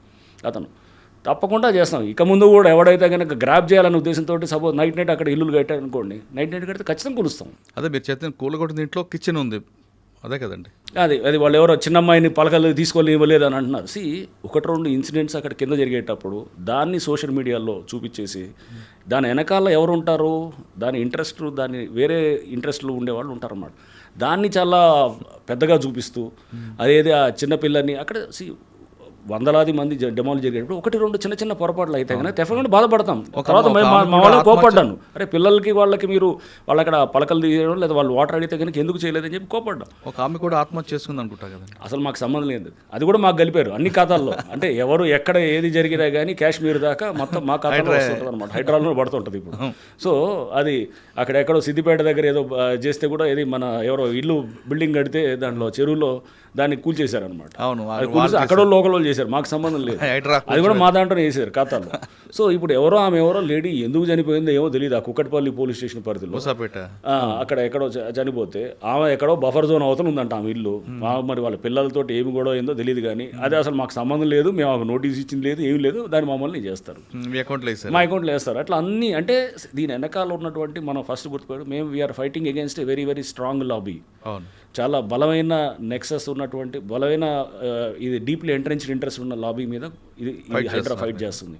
సో దీంట్లో చూపించిందంతా కరెక్ట్ కాదు. ఇది అంటారు కదా, all that glitters is not gold, బయట కనపడేదంతా ఇది కాదు. సో దీని వెనకాల అజెండా వేరేది ఉంటుంది. ఆ అజెండాని జాగ్రత్తగా పబ్లిక్ గుర్తుపెట్టుకోవాలి. ఎందుకంటే దీన్ని మేము ఒక యుద్ధంలాగా చేస్తున్నాం, ఒక యజ్ఞంలాగా చేస్తున్నాం. రేపు భవిష్యత్తు తరాలు రేపు హైదరాబాద్ని మనం విముక్తి చేస్తున్నాం. ఈ చెరువులు, కుంటలు, కబ్జాలు, పార్కులు, గవర్నమెంట్ ల్యాండ్ నుంచి విముక్తి చేయడానికి ఒక సంస్థ పనిచేస్తుంది. ప్రభుత్వం దానికి చాలా సపోర్ట్ ఇస్తుంది. డిమాలిషన్స్ జరుగుతుంటాయి, ముందు కూడా జరుగుతాయి. ఆ జరిగే క్రమంలో డెఫినెట్గా మేము చేస్తుంటాం. బట్ డిమాలిషన్స్ ఒక్కటే మాది ముఖ్యమైనది కాదు, దిస్ ఈజ్ ఆల్సో ఇంపార్టెంట్. ఇది చెరువులు అది ముఖ్యం మాకు. చేసిన దాన్ని మేము ఇప్పుడు చెరువులు పునరుద్ధరణ నెక్స్ట్ 10-12 చెరువులు టేకప్ చేస్తున్నాం. అది కూడా త్వరలో దానికి కూడా డిపిఆర్స్ కూడా రెడీ అవుతున్నాయి. సో సీఎం గారు కూడా చాలా దాని మీద చాలా ఫోకస్గా ఉన్నారు. సో మనం ఎట్లయినా కానీ కూడా చెరువులు పునరుద్ధరణ చేసి ఆ ఏరియాలో కనుక గ్రౌండ్ వాటరు అక్కడ ఫ్లడ్ మనం హ్యాండిల్ చేయగలిగేటట్టు, అక్కడ గ్రౌండ్ వాటర్ని మనం రిప్లెనిష్ చేయగలిగేటట్టు, లేకపోతే అక్కడ చుట్టూ ఒక మంచి రిక్రియేషన్ పార్క్. పబ్లిక్ విపరీతంగా వస్తున్నారండి. మన నిజాంపేటకి వెళ్తే అక్కడ వందలాది మంది వచ్చారు. ప్రతి చెరువు దగ్గరికి వెళ్తే వందలాది మంది వచ్చి వాళ్ళు సపోర్ట్ చేస్తున్నారు. అవన్నీ మనకు కనపడదు అనమాట. ఎక్కడో ఒకళ్ళిద్దరు చేసేదాన్ని ఇంట్రెస్టెడ్గా ఉండేవాళ్ళు వాళ్ళు తీసుకొచ్చి పెట్టేది. పబ్లిక్ వందలాది మంది వేలాది మంది వచ్చి ఇదొక దీనిలాగా స్టూడెంట్స్ వస్తున్నారు, పిల్లలు వస్తున్నారు. మీరు Hydraa is working for our future. చెరువు దగ్గర కూడా ర్యాలీ చేశారు. అది ఇప్పటికీ వస్తున్నారు చాలామంది పిల్లలు. So we are doing it not for ఏదో నాకు వచ్చే లాభం లేకపోతే ఇంకెవడికో XYZకి వచ్చే లాభం ఉండదు. వ్యవస్థకి, సమాజానికి ఒక లాభం ఉంటుంది అనమాట దీని ద్వారా. సార్ మీ సిస్టమ్ స్ట్రాంగ్ చేయడానికి మీరు చేస్తున్నారు, కానీ ఇందులో మీరు చెప్తున్నట్లుగా చాలా బిగ్ షాట్స్ ఉంటాయి. ఇదంతా కాస్త పక్కన పెడితే మీరు 69% అసలు చెరువులు లేవంటారు. 61%. మీరు టేకప్ చేసిన తర్వాత ఎన్ని మన రీఓపెన్ అయి ఉంటాయి రఫ్గా? అదే ఇప్పుడు సాధారణంగా సిటీలో ఎలాగుంటాయి సార్ చెరువులని, ఒక చెరువుకి లింక్ వస్తుంది. గొలుసుకట్టు చెరువులు ఉంటాయి. గొలుసుకట్టు చెరువు, రైతున్నర చెరువు తీసుకుంటే పైన అంబీర్ చెరువు, దాని పక్కన ఇంకొక చెరువు, అలా చెరువు. మీరు ఎన్ని చెరువులు గొలుసుకట్టు కలిపారు? ఇప్పుడు ఏం చేస్తున్నాము, ఇదంతా కూడా నాలాస్ దాన్ని కనెక్ట్ చేయటము, చెరువుని ఓపెన్ అప్ చేయటము, నాలాస్ ఇంటర్లింకింగ్ చేయటము, ఇవన్నీ కూడా ప్రాసెస్ స్టార్ట్ అయింది. మీరు నెక్స్ట్ ఒక 6 నెలలు 1 ఇయర్లో మీరు చూస్తారు ఇవన్నీ కూడా చెరువులు ఆల్రెడీ అది డిపిఆర్స్ అంటే చెప్పాము, ఏది డీటెయిల్ ప్రాజెక్ట్ రిపోర్ట్ కూడా తయారవుతుంది. దాని మీద కూడా రేపు ఆ చెరువు దాని లింకప్ నాలాస్ని మనం రివైవ్ చేయటము ఇవన్నీ కూడా జరుగుతుంది. అంటే ఒక లాంగ్ డ్రాన్ ప్రాసెస్ ఇది, ఇప్పటి నుంచి కాదు, 40-50 ఏళ్ళ నుంచి నడుస్తున్నటువంటి విధ్వంసం. దీన్ని ఇప్పుడు కొంత ఈ మధ్య ల్యాండ్ రేట్లు విపరీతంగా పెరగటంతో దాంతో కూడా మనకి ఇది ఇంకా ఎక్కువ అయిందన్నమాట. ఓకే సార్, సిటీ సరౌండింగ్లో ఏ చెరువు చుట్టూ ఎక్కువ కబ్జాలు అండి? ఫాక్స్ సాగరా, దుర్గం చెరువా? చాలా చెరువులు అండి. అంటే ఎక్కువ మీకు చూస్తే కనుక వెస్ట్ జోన్ అంటే బేసికల్గా మనకి ఈ చెరువుల కబ్జాలు బాగా ఎక్కువ కనబడుతుండేది. ల్యాండ్ రేట్ ఎక్కువ ఉన్నాయి, అక్కడ ఎక్కువ అధికంగా ఉంటుంది. ఆర్ వెస్ట్ జోన్ అంటే దుర్గం చెరువు ఆ ప్రాంతం అంతా అన్ని చెరువుల దగ్గర ఉన్నాయి. వెస్ట్ జోన్ అంటే మనకి శేర్లింగంపల్లి జోన్ ఉంది, లేకపోతే ఇటు కుక్కట్పల్లి జోన్ ఉంది, ఈవెన్ ఇటు ఉప్పల్ నల్ల చెరువు ఉంది, అది కూడా పూర్తిగా కబ్జా అయిపోయింది. అంటే ఈ చెరువు కబ్జా అవ్వటమే కాదు, దాని లోపల మొత్తం పొల్యూటెంట్స్ అనమాట, అంతా వదిలేదంట మురికి నీరు అంతా వస్తుంటుంది, వచ్చేసి ఆ పక్కన ఉన్నటువంటి అపార్ట్మెంట్స్ ఫ్లాట్స్ అన్నిటి నుంచి దాంట్లోకి వదులుతుంటారు. సో ఆ చెరువులు రావడంతో అక్కడ అంత మనకు వాసన అండ్ దాంతోపాటు ఏది అక్కడ గ్రౌండ్ వాటర్ అంతా కూడా మొత్తం పొల్యూటెంట్ అయిపోయి, ఇప్పుడు ఢిల్లీ చూస్తున్నారు పరిస్థితి ఎట్లుందో. ఢిల్లీలో ఎయిర్ పొల్యూషన్ తోటి అక్కడ వెళ్ళే బండ్లు కూడా రానివ్వట్లేదు, సిటీలోకి ఎంటర్ కానివ్వట్లేదు, అంతా అక్కడ వర్క్ ఫ్రమ్ హోమ్ చాలా హైబ్రిడ్ మోడల్స్లో నడుస్తున్నాయి. సో అంటే అసలు స్వచ్ఛమైన గాలి అక్కడ లేదు, కొనుక్కునే పరిస్థితి వస్తుంది. అక్కడ మన ఎయిర్ క్వాలిటీ ఇండెక్స్ అనేది అక్కడ ఇట్స్ ఆల్మోస్ట్ లైక్ అది 500, 400 అండ్ 800 దాకా కూడా వెళ్ళిన సందర్భాలు ఉన్నాయి. మన దగ్గర కూడా ఎయిర్ క్వాలిటీ ఇండెక్స్ అట్లా ఉంది, రేపు వాటర్ క్వాలిటీ ఇండెక్స్ కూడా చాలా పూర్గా ఉంటుంది. సో ఇవన్నీ మనం రేపు ఇవన్నిటినీ చెక్ చేసుకుంటూ ప్లస్ కబ్జాలు ఆపుతూ, ఈ చెరువు కబ్జాల నుంచే కదండి ఇప్పుడు వచ్చేది. ఇప్పుడు అక్కడ బ్లాక్ మనీ జనరేట్ అయితే ఎక్కడ జరుగుతుంది? ఇప్పుడు ఎవరికి సంబంధం లేని దాని దగ్గర జనరేట్ అవుతుంది. సో అది ఎవడు మాట్లాడు, అక్కడ ఒక ఎకరా అక్కడ 100 కోట్లు. సో అట్లాంటిది జనరేట్ అయ్యేది కూడా అక్కడే అవుతుంది, బ్లాక్ మనీస్ కూడా. సో ఈ సంబంధం లేని భూముల దగ్గరే అందరూ ఎంటర్ అవ్వాలని చూస్తారు అన్నమాట. సార్ దుర్గం చెరువులు కూడా ఉంది అంటున్నారు కబ్జా, దాని కిందనే రేవంత్ రెడ్డి గారు అనేది కూడా ఉంది, అది కోలు కూడా రైట్. ఇది కూడా అసలు వారు రేవంత్ రెడ్డి గారి బ్రదర్ది, వారు ఎప్పుడో కొన్నారనుకుంటా, ఇది చాలా ఏళ్ల క్రితం. అది దాని ఎఫ్టీఎల్ బఫర్ దాని మీద యాక్చువల్గా ఇంకా అది నిర్ధారణ అవ్వట్లేదు, హైకోర్టులో నడుస్తుంది. ఇప్పుడు కాదు, 2008లో పబ్లిక్ ఇంట్రెస్ట్ లిటిగేషన్ పడ్డది. అడ్వకేట్ కమిషన్ ఒకటి అప్పుడే వేసిన తర్వాత దాని ఎఫ్టీఎల్ బఫర్ జోన్ దాని మీద అప్పటి నుంచి నడుస్తుంది. దాంట్లో భాగంగా హైకోర్టులో మ్యాటర్ వస్తుంటే అక్కడ స్థానికంగా ఉన్న రెవెన్యూ అధికారులు వాళ్ళు అందరికీ నోటీసులు ఇచ్చారు. మొత్తం ఇక్కడే కాదు 11 చెరువులు అట్లా ఉన్నాయన్నమాట. దాంట్లో వేలాది మందికి నోటీసులు ఇచ్చిన దాంట్లో ఈయన ఒకరు. అది ఏం చేస్తారు ఇప్పుడు, ఆయన సంగతి ఏంది ఈయన సంగతి ఏంది అంటున్నారు అన్నమాట. అసలు అక్కడ ఏమీ లేని ఇష్యూలో సో వాళ్ళది రేపు అది బఫర్ ఉందా ఎఫ్టీఎల్ ఉందా అనేది ఇంతవరకు నిర్ధారణ కాలేదు. అక్కడ వేలాది మంది ఇల్లులు ఉన్నాయి, అది 2008 నుంచి నడుస్తున్న ఇష్యూ, అది హైకోర్టు పరిధిలో ఉన్నటువంటి అంశము. సో దాన్ని ఏదో చూపించి ఇదిగో అక్కడ మీరు కూల్చట్లేదు, ఇక్కడ జనాల మీదకి వస్తున్నారంటే ఇవన్నీ దాన్ని ఏం చూపించాలనుకుంటున్నారు? ఇష్యూను డైవర్ట్ చేయాలనేటటువంటి ప్రక్రియ అన్నమాట. ఇష్యూని రాంగ్ ట్రాక్లో తీసుకెళ్ళి అంటే ఏం చేద్దాం, హైడ్రాన్ ఆపేద్దామా, ఆపేసి కబ్జాలు అలో చేద్దామా, ఎవడిగాడు దోచుకోమందామా, ఎవడిగాడు మీరు చెరువులు లేదా పక్కనున్న గవర్నమెంట్ ల్యాండ్లు పార్కులు అన్నీ ఆక్రమించుకొని చేసుకున్నాం అందామా, ఏం చేద్దాం అనుకుంటున్నాం? మాకు రెండోదే బెస్ట్ అండి, మీరు ఎలా పోతే నాకు ఎందుకు అంటున్నాడు. ఎగ్జాక్ట్లీ, పబ్లిక్ అది ఆల్టర్నేట్ ఏది కావాలని చూసుకోవాలి. మీరు మన వ్యవస్థను మనం కాపాడుకుంది, ఇదంతా మన భూములు అండి. హైకోర్టు కూడా చెప్తుంది కమ్యూనిటీ ల్యాండ్స్ అనమాట. ఇవన్నీ కమ్యూనిటీ అంటే అందరికి సంబంధించింది, సమాజం సంబంధించిన ఇవన్నీ ఆస్తులు. ఒక చెరువు అయినా కానీ, ఒక నాలా అయినా కానీ, ఒక పార్క్ అయినా కానీ, ఒక రోడ్డు అయినా కానీ, ఇవన్నీ అందరిది. దాంట్లో మీది నాది అందరిది ఉంది, అందరి స్టేక్స్ ఉన్నాయి దాంట్లో. దాన్ని ఎవడో ఒకడు కొట్టేస్తే ఎట్లా? కానీ అది వాళ్ళు ఆలోచిస్తున్నారు కానీ సాధారణంగా పబ్లిక్లు ఏమంటారు చూస్తుంటాను. అంటే మనం సోషల్ మీడియా కింగ్లు ఉంటారు, చాలా మంది పెడుతుంటారు కింద పెట్టే పేదవాళ్ళ మీద. ఇది అంటే హాఫ్ నాలెడ్జ్ తోటి మాట్లాడేవాళ్ళు చాలా మంది ఉంటారు, తెలియదు అసలు ఎటు తీసుకెళ్దాం సమాజాన్ని అనేటటువంటిది క్లారిటీ మాకు అనవసరం సార్. సమాజం ఎటుపోతే నాకెందుకు? ఎగ్జాక్ట్లీ అదే నేను అంటున్నాను, ఏవైతే నాకెందుకు, ఇట్టనే ఉందాం, ఎవడెంత ఆక్రమించుకుంటే వాడు పోలేదా ఈడు పోలేదా అంటే కానీ ఎక్కడో చోటు బిగినింగ్ చేయాలి కదా. నేను వాడు చేసుకున్నాడు కదా వాడిని ఎందుకు ఆపరు అని ఇల్లాజికల్ ఆర్గ్యుమెంట్స్ ఉంటాయి తప్ప కానీ అరే మనం let us make a beginning అంటే ఇటువంటి ఆర్గ్యుమెంట్స్ ఉన్నా మీ పని మాత్రం ఎగ్జాక్ట్లీ. నేను అసలు అవి పట్టించుకోనండి. నా మీద బఫర్ జోన్ కాంట్రవర్సీ అయినా రేపు ఎవడు ఏదన్నా అది కాంట్రవర్సీ కానీ ఇల్లాజిక్ చెప్తున్నా కదా. నేను చెప్తున్నా మెడ మీద తల ఉంటుందా, తల మీద మెడ ఉంటుందా అనే టైటిల్. అసలు అది ఏది అంటే ఏం చెప్తాం దానికి? మ్యాపులు పట్టుకొని తిరిగినంత మాత్రం మాట్లాడడం వాళ్ళ గురించి ఇగ్నోర్ చేయొచ్చు కదా. ఇగ్నోర్ చేయడం అంటే ఇప్పుడు ఏమవుతుందంటే సోషల్ మీడియా వ్యక్తిగతంగా వచ్చినప్పుడు నేను రెస్పాండ్ అవుతాను. నార్మల్గా ఉన్నదాన్ని నేను 10 సార్లు ఈ గోబెల్స్ అంటారు. గోబెల్స్ మీకు తెలుసు, మినిస్టర్ ఆఫ్ ప్రాపగాండా, ఏది హిట్లర్ ఏది నాజీ జర్మనీలో ఆయన దగ్గర మంత్రి అనమాట. సో చాలా పెద్ద ఆరేటర్ ఆయన. గోబెల్స్ ప్రచారం అని అంటారు చూసారా, అంటే ఆయన ఈ వాజ్ మినిస్టర్ ఆఫ్ ప్రాపగాండా అప్పుడు. ఇట్లానే చేస్తుండేవాడు అనమాట. అంటే కావాలంటే అబద్ధాన్ని నిజంగా చూపించడం, లేదా మన వాట్సాప్లో ఉంటాయి, వాట్సాప్ యూస్ అట్లా ఉన్నట్టు. సో గోబెల్స్ ప్రచారం అని అంటారు చూసారా, ఆ టైప్ సంథింగ్ లైక్ దాట్. అందుకు మీరు రెస్పాండ్ అవుతారు. సో అంటే ఒకసారి 4 సార్లు వచ్చిందనుకోండి, అరే చూసావా హైడ్రా కమిషనర్ ఇల్లే బఫర్ జోన్లో ఉందని. అసలు బఫర్ ఉంటుందా చెరువుకి దిగువ ప్రాంతంలో? అది సింపుల్ లాజిక్ నేను అదే చెప్తున్నా. ఆ మిస్ అయ్యి దాన్ని లాజిక్ మిస్ అయ్యి మాట్లాడితే ఏమనాలి దానికి? అవునండి. సో రంగనాథ గారికి బంధువులు, రంగనాథ గారి ఫ్రెండ్స్ అంటూ కొంతమంది బ్రోకర్లు తిరుగుతూ ఏ ప్రాబ్లం వచ్చినా మేము చూసుకుంటాం గో హెడ్, దానికి ఇంత రేట్ అని. కరెక్ట్, అదే అందుకోసం మేము దాని మీద స్టేట్మెంట్ ఇచ్చాం. నేను ఇట్లాంటి కొంతమంది బిల్డర్స్ మాకు వస్తే మేము డెకాయ్ ఆపరేషన్ చేసి పట్టుకొని అరెస్ట్ చేసాం. సో ఎవడైనా కానీ మా బంధువు అన్నా, నాకు తెలుసు అన్నా, లేదా నేను మనం ఫుల్ క్లోజు, మనం పని చేపించేస్తాం, మేమంతా ఒకటే అనేటువంటి ఎవడు చెప్పినా జస్ట్ ఆ ఇన్ఫర్మేషన్ మాకు ఇవ్వండి, మనం ట్రాప్ చేసి పట్టుకొని వాడిని జైల్లో పడేసే కార్యక్రమం చేద్దాం అనమాట. అది కూడా మీరు చేసినట్టున్నారు కదా సంగారెడ్డి అమీన్పూర్ అనుకుంటా. సంగారెడ్డి చేసాం, అట్లా కంప్లైంట్ చేసాం.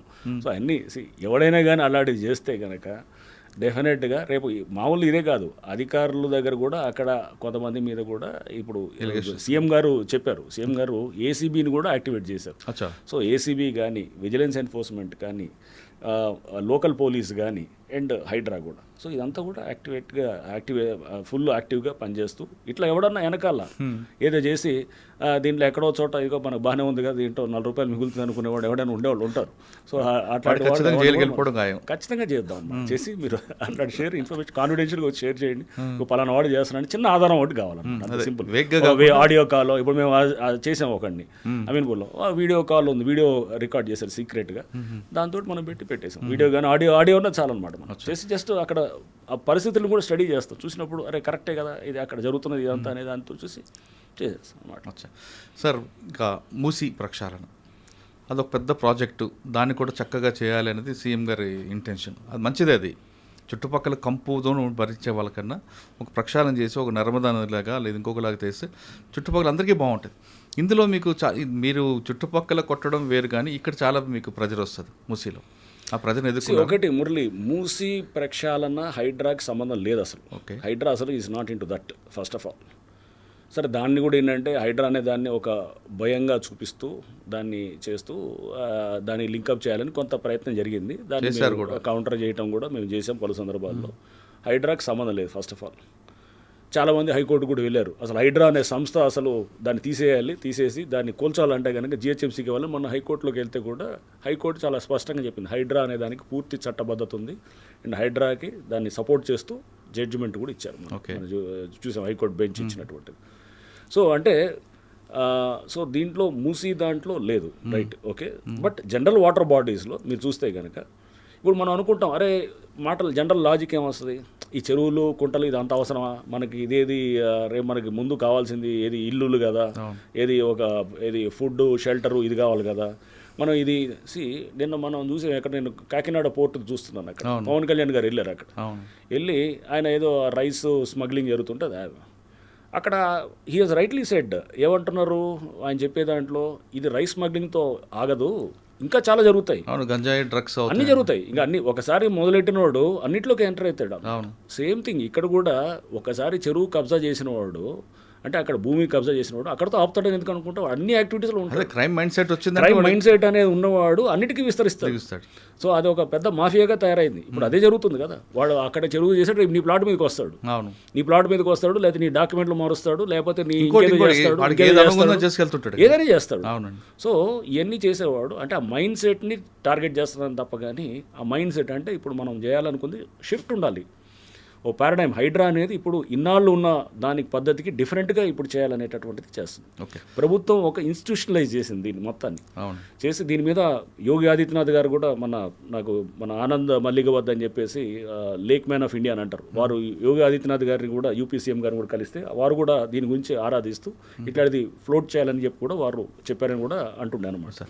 హిమాచల్ సీఎం గారు కూడా ఇట్లా చాలామంది ముఖ్యమంత్రులు కూడా అసలు హైడ్రా దీన్ని ఇట్లాంటి ఇన్స్టిట్యూషన్ మనం ఎందుకు క్రియేట్ చేయకూడదని ఇప్పుడు చాలా చోట్ల జరుగుతుంది. వేరే స్టేట్స్లో త్వరలో మీరు చూస్తారు హైడ్రా లాంటి సంస్థలు చాలా వస్తాయి. ఓకే సార్, కాకినాడ టాపిక్ ఎత్తారు కాబట్టి కాకినాడలో మీరు పనిచేశారు, అప్పటి నుంచి నడుస్తుంది సార్ స్మగ్లింగ్ అనేది, ఆయిల్ స్మగ్లింగ్ అని. ఒకటి అక్కడ చాలా బలమైన నెట్వర్క్ పనిచేస్తుంటుంది. పీడిఎస్ బియ్యం ఫర్ ఇన్స్టెన్స్ నేను నల్గొండలో చూశాను, నల్గొండలో చేసినప్పుడు కూడా లారీలు తరలుతుంటాయి అనమాట. నెట్వర్క్ ఇదంతా ఒక పెద్ద నెట్వర్క్ నడుస్తుంది. పీడిఎస్ బియ్యము, పీడిఎస్ నుంచి మిల్స్ నుంచి కొన్ని చోట్ల సిఎంఆర్ రైస్ అని ఉంటుంది, అంటే మిల్లింగ్ చేసి ఇవ్వాల్సిన రైస్ మాయం చేస్తారు, చేసి దీన్ని కూడా బయటికి పంపిస్తారు, ఎక్స్పోర్ట్ చేపిస్తారు, చేపించి లేదా మార్కెట్లో కోలుతారు, లోకల్ డొమెస్టిక్ మార్కెట్లో వెళ్తారు, లేదా కాకినాడ నుంచి బయటకు వేరే సౌదీ అరేబియా లేకపోతే ఇంకా ఏది మిడిల్ ఈస్ట్ చాలా కంట్రీస్కి వెళ్తుంటుంది. సో అంటే ఎక్కడ రైస్ కన్స్యూమింగ్ కంట్రీస్కి. So Kakinada has become a hub అనమాట ఫర్ ఇట్లాంటి వాటికి. అంటే మీరు పనిచేస్తున్నప్పటి నుంచి కూడా అప్పటి నుంచి కూడా, అంటే అప్పుడు రైస్ నాకు తెలియదు, అప్పుడు ఆయిల్ ఉండేది. ఇప్పుడు రైస్ ఇంకా పెద్ద ఎత్తున జరుగుతుంది. రైస్తో పాటు ఇంకా చాలా జరుగుతాయి అనేది. సో ఇప్పుడు రైస్ అనేది ఇప్పుడు నేను వెళ్ళింది పవన్ కళ్యాణ్ గారు చూసింది అంటూ రైస్ దాని అదేదో షిప్ వెళ్తుంటే కూడా దాన్ని సీజ్ చేయమని చెప్పారు. సో అంటే పెద్ద ఎత్తున స్మగ్లింగ్ అనేది అక్కడ జరుగుతున్నప్పుడు అక్కడ నెట్వర్క్ ఏం చేస్తున్నారు, అక్కడ అంతా అందరూ పనిచేసే వాళ్ళు చేయాలి కదా, అక్కడ డెఫినెట్గా అడ్రస్ చేయాలి ఇష్యూని. సో అక్కడ ఇప్పుడు సపోజ్ నేను ఒక జిల్లాలో పనిచేస్తున్నాను అనుకోండి ఎస్పీగా, అక్కడ ఒక స్మగ్లింగ్ జరుగుతుందని ఒక అలిగేషన్ వచ్చింది అనుకోండి, అది చెక్ చేయకపోతే కనుక అక్కడ నేను ఆ జిల్లా ఇన్ఛార్జిగా నేను ఐఎమ్ ఏ ఫెయిల్యూర్ అని అనుకుంటాను నేను డెఫినెట్గా. అక్కడ ఫస్ట్ ఆఫ్ ఆల్ అది ఒక మాట వచ్చింది అనుకోండి, కొన్ని ఆధారాలు ఇచ్చారనుకోండి, నేను ప్రోబ్ చేయాలి, దాంట్లో ప్రోబ్ చేసి వెనక్కి తూకుంటూ పోతాను, పోయి దాంట్లో మూలాల్లోకి వెళ్ళి అక్కడ ఆపాలని ట్రై చేస్తాను, చేసి చేయాలి. లేకపోతే వ్యవస్థ ఉండి ఏమంటారు, అది పోలీసు సంబంధం కాదనేది అంటుంటారండి. ఒక సివిల్ సప్లైస్ వాళ్ళు మాత్రం చూడాలి, అట్లా ఏం లేదు, అందరికీ సంబంధం అక్కడ డెఫినెట్గా.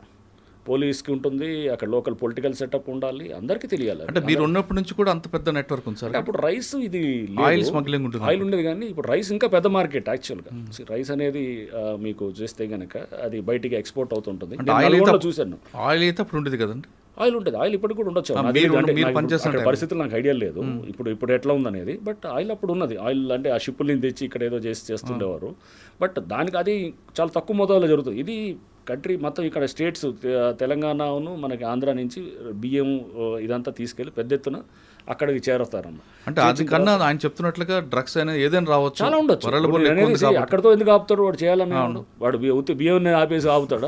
ఇగో రేపు ఇగో దీంట్లో కూడా చేద్దాం మనం గంజా ఏంటంటే అక్కడ మారుస్తాడు సిస్టమ్ అంతా కంట్రోల్. వెపన్స్ రావచ్చు, డ్రగ్స్ రావచ్చు, ఏదైనా చేయొచ్చు. దట్స్ వాట్ నేను అనేది. అంటే ఒకసారి తప్పు అనే దాన్ని ఏది తప్పు కాదంటే కనుక మైండ్ సెట్టే మన మైండ్ ఫ్రీ అయిపోయింది అనమాట. పర్లేదు అన్ని నడిపించవచ్చు అనుకుంటాం.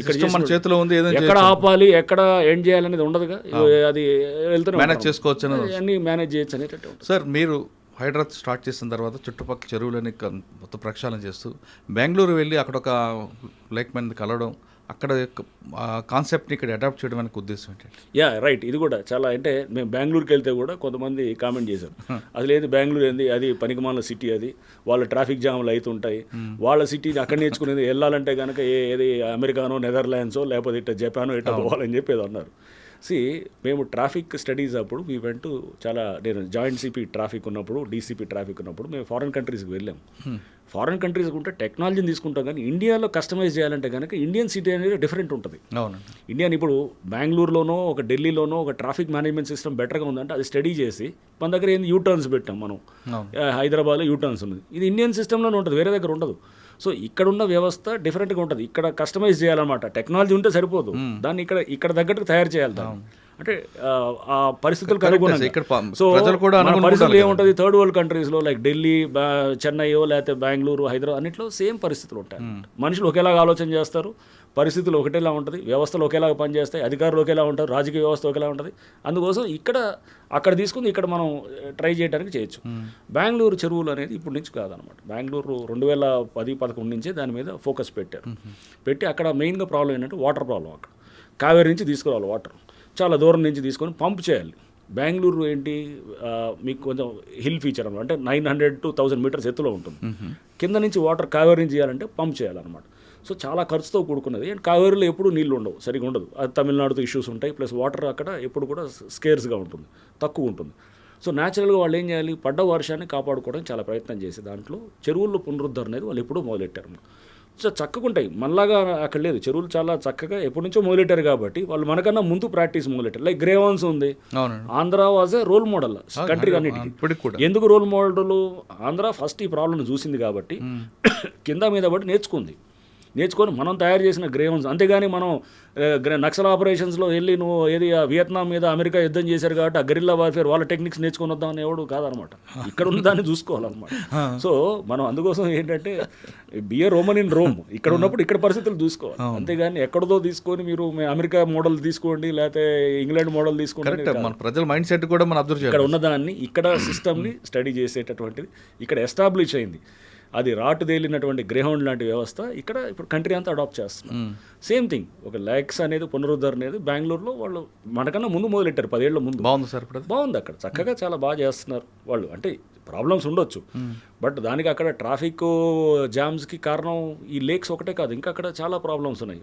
ఎక్కువ వెహికులర్ ట్రాఫిక్ ఉంది, రోడ్స్ తక్కువ ఉన్నాయి, ట్రాఫిక్ మేనేజ్మెంట్ సరిగ్గా ఉండకపోవచ్చు, లేదా రకరకాల కారణాలు ఉండొచ్చు. ఏదైనా అక్కడ కూడా గొలుసు కట్టు విధానం కనిపిస్తుంది. అక్కడ కూడా సేమ్ గొలుసు కట్టు ఉంటుంది, గొలుసు కట్టు చెరువులు ఉన్నాయి. సో అక్కడ చేస్తున్నారు, అక్కడ కూడా బాగా చేస్తున్నారు. అంటే డెఫినెట్గా మనకన్నా వాళ్ళు బెటర్గా చేస్తున్నారు. మనం వాళ్ళని ఆ మోడల్ని కొంతవరకు మనం తీసుకొని ఇక్కడ తగ్గట్టుగా మనం మార్చుకుంటూ చేయాలన్నమాట. లోకల్ పరిస్థితులు ఎప్పుడు చూసుకోవాలి. ఓకే సార్, మీరు హైడ్రా కమిషనర్ అయిన తర్వాత కేవలం బుల్డోజర్ మీద తిరగడం కాకుండా ఇటీవల హైదరాబాద్లో వరదలు వచ్చినప్పుడు లేదంటే వర్షాలు పడినప్పుడు మీరు కూడా రోడ్డు మీదకి వచ్చే ట్రాఫిక్ ఎక్కడ జామ్ అవుతుంది, ఎందుకు మ్యాన్ హోల్స్ పొంగుతున్నాయి, వాటి మీద మీరు స్టడీ చేయడానికి ఉద్దేశం ఏంటి? అది కూడా చాలా ఇంపార్టెంట్. అసలు ఫైనల్గా దేనికి అన్ని డిజాస్టర్ రెస్పాన్స్ అనేది చాలా ఇంపార్టెంట్. సో మనం అక్కడికి వెళ్ళినప్పుడు ఎందుకు వస్తుంది డిజాస్టర్ అనే దాన్ని కూడా మన ఇండియన్ మెటలాజికల్ డిపార్ట్మెంట్ వాళ్ళ డీజీ గారు వచ్చారు, డాక్టర్ మహాపాత్ర అని చెప్పేసి వారు వచ్చారు. వారితో కూడా నేను అడ్రస్డ్ వర్క్ షాప్ రీసెంట్గా వాళ్ళ ఎండి 150 సంవత్సరాలు అయిందన్న సందర్భంలో. సో దాంట్లో కూడా అంటే ఇప్పుడు మనకు చూస్తే కనుక క్లౌడ్ బర్స్ట్లు ఇవన్నీ కూడా మనకి ఏంటంటే వెదర్ క్లైమాటిక్ ప్యాటర్న్స్ మారిపోయి ఇప్పుడు green house effect, global warming, దీంతో మొత్తం మారిపోతుంది. వర్షం పడితే కనుక గంటలో 10 సెంటీమీటర్లు పడుతుంది అనమాట. అట్లాంటి ఫ్రీక్వెన్సీ క్లౌడ్ బర్స్ పెరిగిపోయినాయి ఇప్పుడు. సో వర్షాలు పెరుగుతున్నాయి, పారాల్సిన నీళ్లు చెరువులో పోవాల్సిన చెరువు కబ్జా అయిపోయినాయి, నాలాలు లేవు, రోడ్లన్నీ ఇప్పుడు కాలాల్లో అయిపోయినాయి. ఎందుకంటే అన్నీ వచ్చేసాయి, మొత్తం బిల్డింగ్లు వచ్చేసి అక్కడ కోఎఫిషియంట్ ఆఫ్ రన్ ఆఫ్ అంటారు అనమాట. అంటే మొత్తం కంక్రీటైజ్ చేస్తే అది 0.95 ఉంది, 0.95 అనమాట. అంటే ఆల్మోస్ట్ అంతా కాంక్రీటైజ్ అయిపోయింది, కాంక్రీట్ మయం అయిపోయింది. నీళ్ళు ఇంకట్లా, అసలు భూమిలోకి ఇంకట్లేదు. సో నీళ్లు అసలు ఇంకా ఇంకటం లేకపోతే కనుక 100% అది రన్ ఆఫ్ కింద, అంటే దాని మీద పడేది స్పీడ్గా వెళ్ళిపోయి చెరువులోకి వచ్చేస్తుంది. చెరువు లేదు కదా అక్కడ, నాలాలోకి వస్తుంది, నాలాల్లో కూడా లేవు కదా. ఎక్కడ ఉంటాయి? కాలనీస్ కింద కాలనీలో వస్తాయి. ట్రాఫిక్ అంతా ఏమవుతుంది? 4-5 గంటలు అస్తవ్యస్తం అయిపోతుంది. అది ఎన్ని వందల వేల కోట్లు నష్టం అవుతుంటుంది కంట్రీకి. అవన్నీ క్యాలిక్యులేట్ అంటే ఇంటాంజిబుల్స్ ఏంటనమాట, మనకు కనబడినటువంటిది ఇవన్నీ ఈ కాస్ట్ ఉంటాయి అనమాట, ఇంటాంజిబుల్ కాస్ట్ అనమాట. సో ఇంట్రెన్సిక్గా ఉంటాయి అనమాట. ఈ కాస్ట్ అన్నింటినీ మనం క్యాలిక్యులేట్ చేస్తే దేశం మీద వేలాది కోట్ల నష్టం వస్తుంది. ఇవన్నింటినీ తీసుకోవాలి. ప్లస్ దాంతోపాటు మనం సిస్టమ్ని ఈ అర్బన్ డిజాస్టర్స్ అనేది పెరుగుతున్నాయి. ఇక పెరిగే కొద్దీ దీన్ని మనం అడ్రస్ చేయాలంటే కనుక వెదర్ని కూడా ఫోర్కాస్టింగ్ సిస్టమ్స్లో మార్చాలని చెప్పి కూడా వారికి రిక్వెస్ట్ చేసాం అనమాట. చేసి దానికి మనం రాడార్స్ని పెంచాలి, ఇట్లా కొంత వాళ్ళు వెదర్ స్టేషన్స్ని పెంచాలి, ఇవన్నీ కూడా చేస్తున్నాం వెనకాల. సో అంటే ట్రాఫిక్ మీద వర్షం పడేది ఇస్ దర్ లాస్ట్ ఫైనల్ కనబడేది అక్కడ. దాని వెనకాల ఇంత బ్యాక్గ్రౌండ్ వర్క్, చెరువులు పునరుద్ధరణ ఉండాలి, మనం వెదర్ ఫోర్కాస్టింగ్ సిస్టమ్స్ అడ్వాన్స్డ్గా ఉండాలి, మనం ప్రెడిక్ట్ చేసే సిస్టమ్స్ యాక్యురేట్గా ఉండాలి. ఇంత బ్యాక్గ్రౌండ్ చేస్తేనే అక్కడ రోడ్డు మీద కనబడతాం. అవి చేయాలంటే కనుక సామాన్యమైన పని కాదు. దాని మీద ఎప్పుడు మనం నిరంతరంగా డెవలప్ చేయాలి. బెంగళూరు లేనప్పుడు అది కూడా చేయలేము మేము. కర్ణాటక వాళ్ళది దాంట్లో వెదర్ ఫోర్కాస్టింగ్లో వాళ్ళు కూడా కొంత బెటర్గా ఉంది. ఎప్పుడు 30 ఏళ్ళ క్రితం ఎస్టాబ్లిష్ చేసిన సిస్టమ్ ఉంది, దాన్ని కూడా తీసుకొచ్చి మనం ఇక్కడ చేయాలని ట్రై చేస్తున్నాం అనమాట. సో దీన్ని ఇప్పుడు సిస్టమ్లో ఒక దాన్ని మనం చేసి వచ్చామా పోయామా అనేది ఉద్యోగం ఉండకూడదుగా. చేసామా ఇక్కడ చేస్తే కనుక ఆ టైంలో నువ్వేం చేసావు, సమాజానికి ఏం చేసావు అనేది ఫైనల్ కాంట్రిబ్యూషన్ ఏంటి. అవును. So the contribution to the society is very important. నేను అలానే చూస్తాను ఉద్యోగాన్ని. నేను ఆ కాంట్రిబ్యూషన్ నా నుంచి ఇక్కడ చేసాము ఒక 2 ఏళ్ళు 3 ఏళ్ళు what ever I do it. ఆ సిస్టమ్ అనేది అక్కడ ఒక దాన్ని నిలబెట్టి వెళ్తే కనుక రేపు వచ్చినప్పుడు మన ముందు అట్లా చాలామంది అధికారులు చేశారు. నేనే చేస్తున్నాను, చాలామంది అధికారులు నాకన్నా బ్రహ్మాండంగా చేసిన వాళ్ళు వందలాది మంది ఉన్నారు. వాళ్ళు నిలబెట్టిన సిస్టమ్స్ తర్వాత చాలా వచ్చాయన్నమాట. ఇప్పుడు గ్రేవన్ స్టార్ట్ చేశారంటే వ్యాస్ గారు స్టార్ట్ చేశారు, దాన్ని స్టెబిలైజ్ చేసిన వాళ్ళు ఎంతోమంది ఉన్నారు. ఇట్లాంటివి చాలా ఉన్నాయన్నమాట సిస్టమ్స్. ఆ సిస్టమ్స్ డెవలప్ అయ్యి చేసినటువంటి అట్లాంటి మంచి సిస్టమ్స్ వచ్చిన దాన్ని మనం కూడా మంచి సిస్టమ్ వైపు ముఖ్యమంత్రి గారు చాలా స్పష్టంగా ఏంటంటే ఈ డిజాస్టర్ రెస్పాన్స్ అనేది మనం దాన్ని జాగ్రత్తగా తీసుకోవాలి. ప్లస్ ఈ అసెట్స్ ప్రొటెక్షన్, వేలాది ఎకరాలు కబ్జా అయిపోతున్నాయి. ఇప్పుడు మేము చేస్తుంటే పార్కులు అసలు గవర్నమెంట్ ల్యాండ్లు ఎన్నంటే అన్నీ వస్తున్నాయి అన్నమాట కంప్లైంట్స్. అసలు చెక్ చేయడానికి మాకు సరిపోవట్లేదు టైం అసలు అన్నమాట. ఒక్కొక్క దాంట్లో ఎంత లోతుగా పోవాల్సి వస్తుంది అంటే ఒకసారి 3-4 మీటింగ్లు పెట్టాల్సి వస్తుంది. పెట్టిన చోటలో పెట్టిన మీటింగ్ వల్ల గంట పైన పడుతుంటుంది. డాక్యుమెంట్స్ కలెక్ట్ చేయాలి, దాని వల్ల చెక్ చేయాలి, వాళ్ళని వినాలి వీళ్ళని వినాలి, లోతుగా మళ్ళీ అవసరం డౌట్ వస్తే క్షేత్రస్థాయి పర్యటన ఉంటుంది. ఒక్కొక్క పిటిషన్ వెనకాల అంత లోతుగా పోతే ఒక కేసు దర్యాప్తు చేసినట్టు ఉంటుంది. అట్లాంటి 4-5 వేలు ఉన్నాయి. అందుకే మేము పబ్లిక్ డొమైన్లో పెట్టలేదు ఇంకా హైడ్రా. రేపు పెడితే కనుక ఇంకా వేలాది బీరు ఫ్లడ్ అయిపోతాయి. చేసిన దాన్ని పర్ఫెక్ట్గా సార్ మీ సిస్టమ్గా వెళ్తున్నారు, సిస్టమ్ స్పాయిల్ కాకుండా ఫ్యూచర్కి ఏం బాగుంటుందని చేస్తున్నారు. కానీ కొంతమంది ప్రతిపక్షాలు హైడ్రా అనేది కేవలం ప్రభుత్వానికి ఒక జబ్బు సంస్థగా అయిపోయింది, డబ్బులు వచ్చి పడుతున్నాయి, ఇది అని దీన్ని ఆరోపణ చేసిన అంటే వాళ్ళకి ఏం చెప్తారు? ఎవరైనా ఏదైనా అలిగేషన్ ఎవరైనా ఏం చెప్పొచ్చండి. అదే దానికి దానికి ఎందుకంటే మన ప్రజాస్వామ్యం ఎవరైనా ఏదైనా మాట్లాడవచ్చు. సో అది దురదృష్టవశాత్తు అదేది ఒక ఎవిడెన్స్ తోటి ఇగో ఇక్కడ జరిగిందని చెప్తూ హైడ్రా అనే దాని వల్ల ఏమన్నా చేసింది ఏమన్నా ఉందా, ఏటీఎం అనగా అవుతుందంటారు. అది ఊరినే మాట్లాడటం చేసి మీరు బుధవేస్తాం మీరు గడుక్కోండి అంటే కనుక మనం చెప్తున్నాం కదా మీ బఫర్ జోన్ ఇదనండి అట్లనే ఉంటుంది అనమాట. మీరు ఒక నిర్దిష్టమైనటువంటి దీన్ని చెప్పండి, చెప్పినప్పుడు దాన్ని డెఫినెట్గా దానికి రెస్పాండ్ అవుదాము. మీరు ఏదో ఊరినే ఒట్టనేసి ఇది ఏటీఎం సంస్థగా అయింది, లేకపోతే ఇది ఏది మొత్తం ఏది ఖజానాలు నింపడానికో లేకపోతే ఎవడో కొంతమంది జేబులు చేయడానికో జనరల్ అలిగేషన్స్ ఏముంది, ఎవడైనా మాట్లాడు. నేను కూడా చెప్తాను ఎవడి మీద కావాలంటే ఇగో ఈ ఎక్స్ వీడు ఇది వాడది అని అంటాను. అలా కాదు కదా. సో అది మనం అలా కాదు. ఏంటి నీ దగ్గర ఉన్నటువంటి సాక్ష్యాలు ఏంటి, ఆధారాలు ఏంటి చెప్పు, దాన్ని మీద మాట్లాడదాం. వచ్చి మమ్మల్ని అడగండి, ఇదిగో మీరు ఇలా చేశారని అడగండి. వీఆర్ ట్రాన్స్పరెంట్, మేము వీఆర్ ఓపెన్. వచ్చి మీరు ఇక్కడ ఇలా ఎందుకు చేశారు, ఇలా ఎందుకు చేయలేదు అని చెప్పాలంటే కూడా దానికి సమాధానం చెప్తాం. ఓకే సార్, ఫైనల్గా చెప్పండి, హైడ్రా 2.0 ఏం చేయబోతుంది?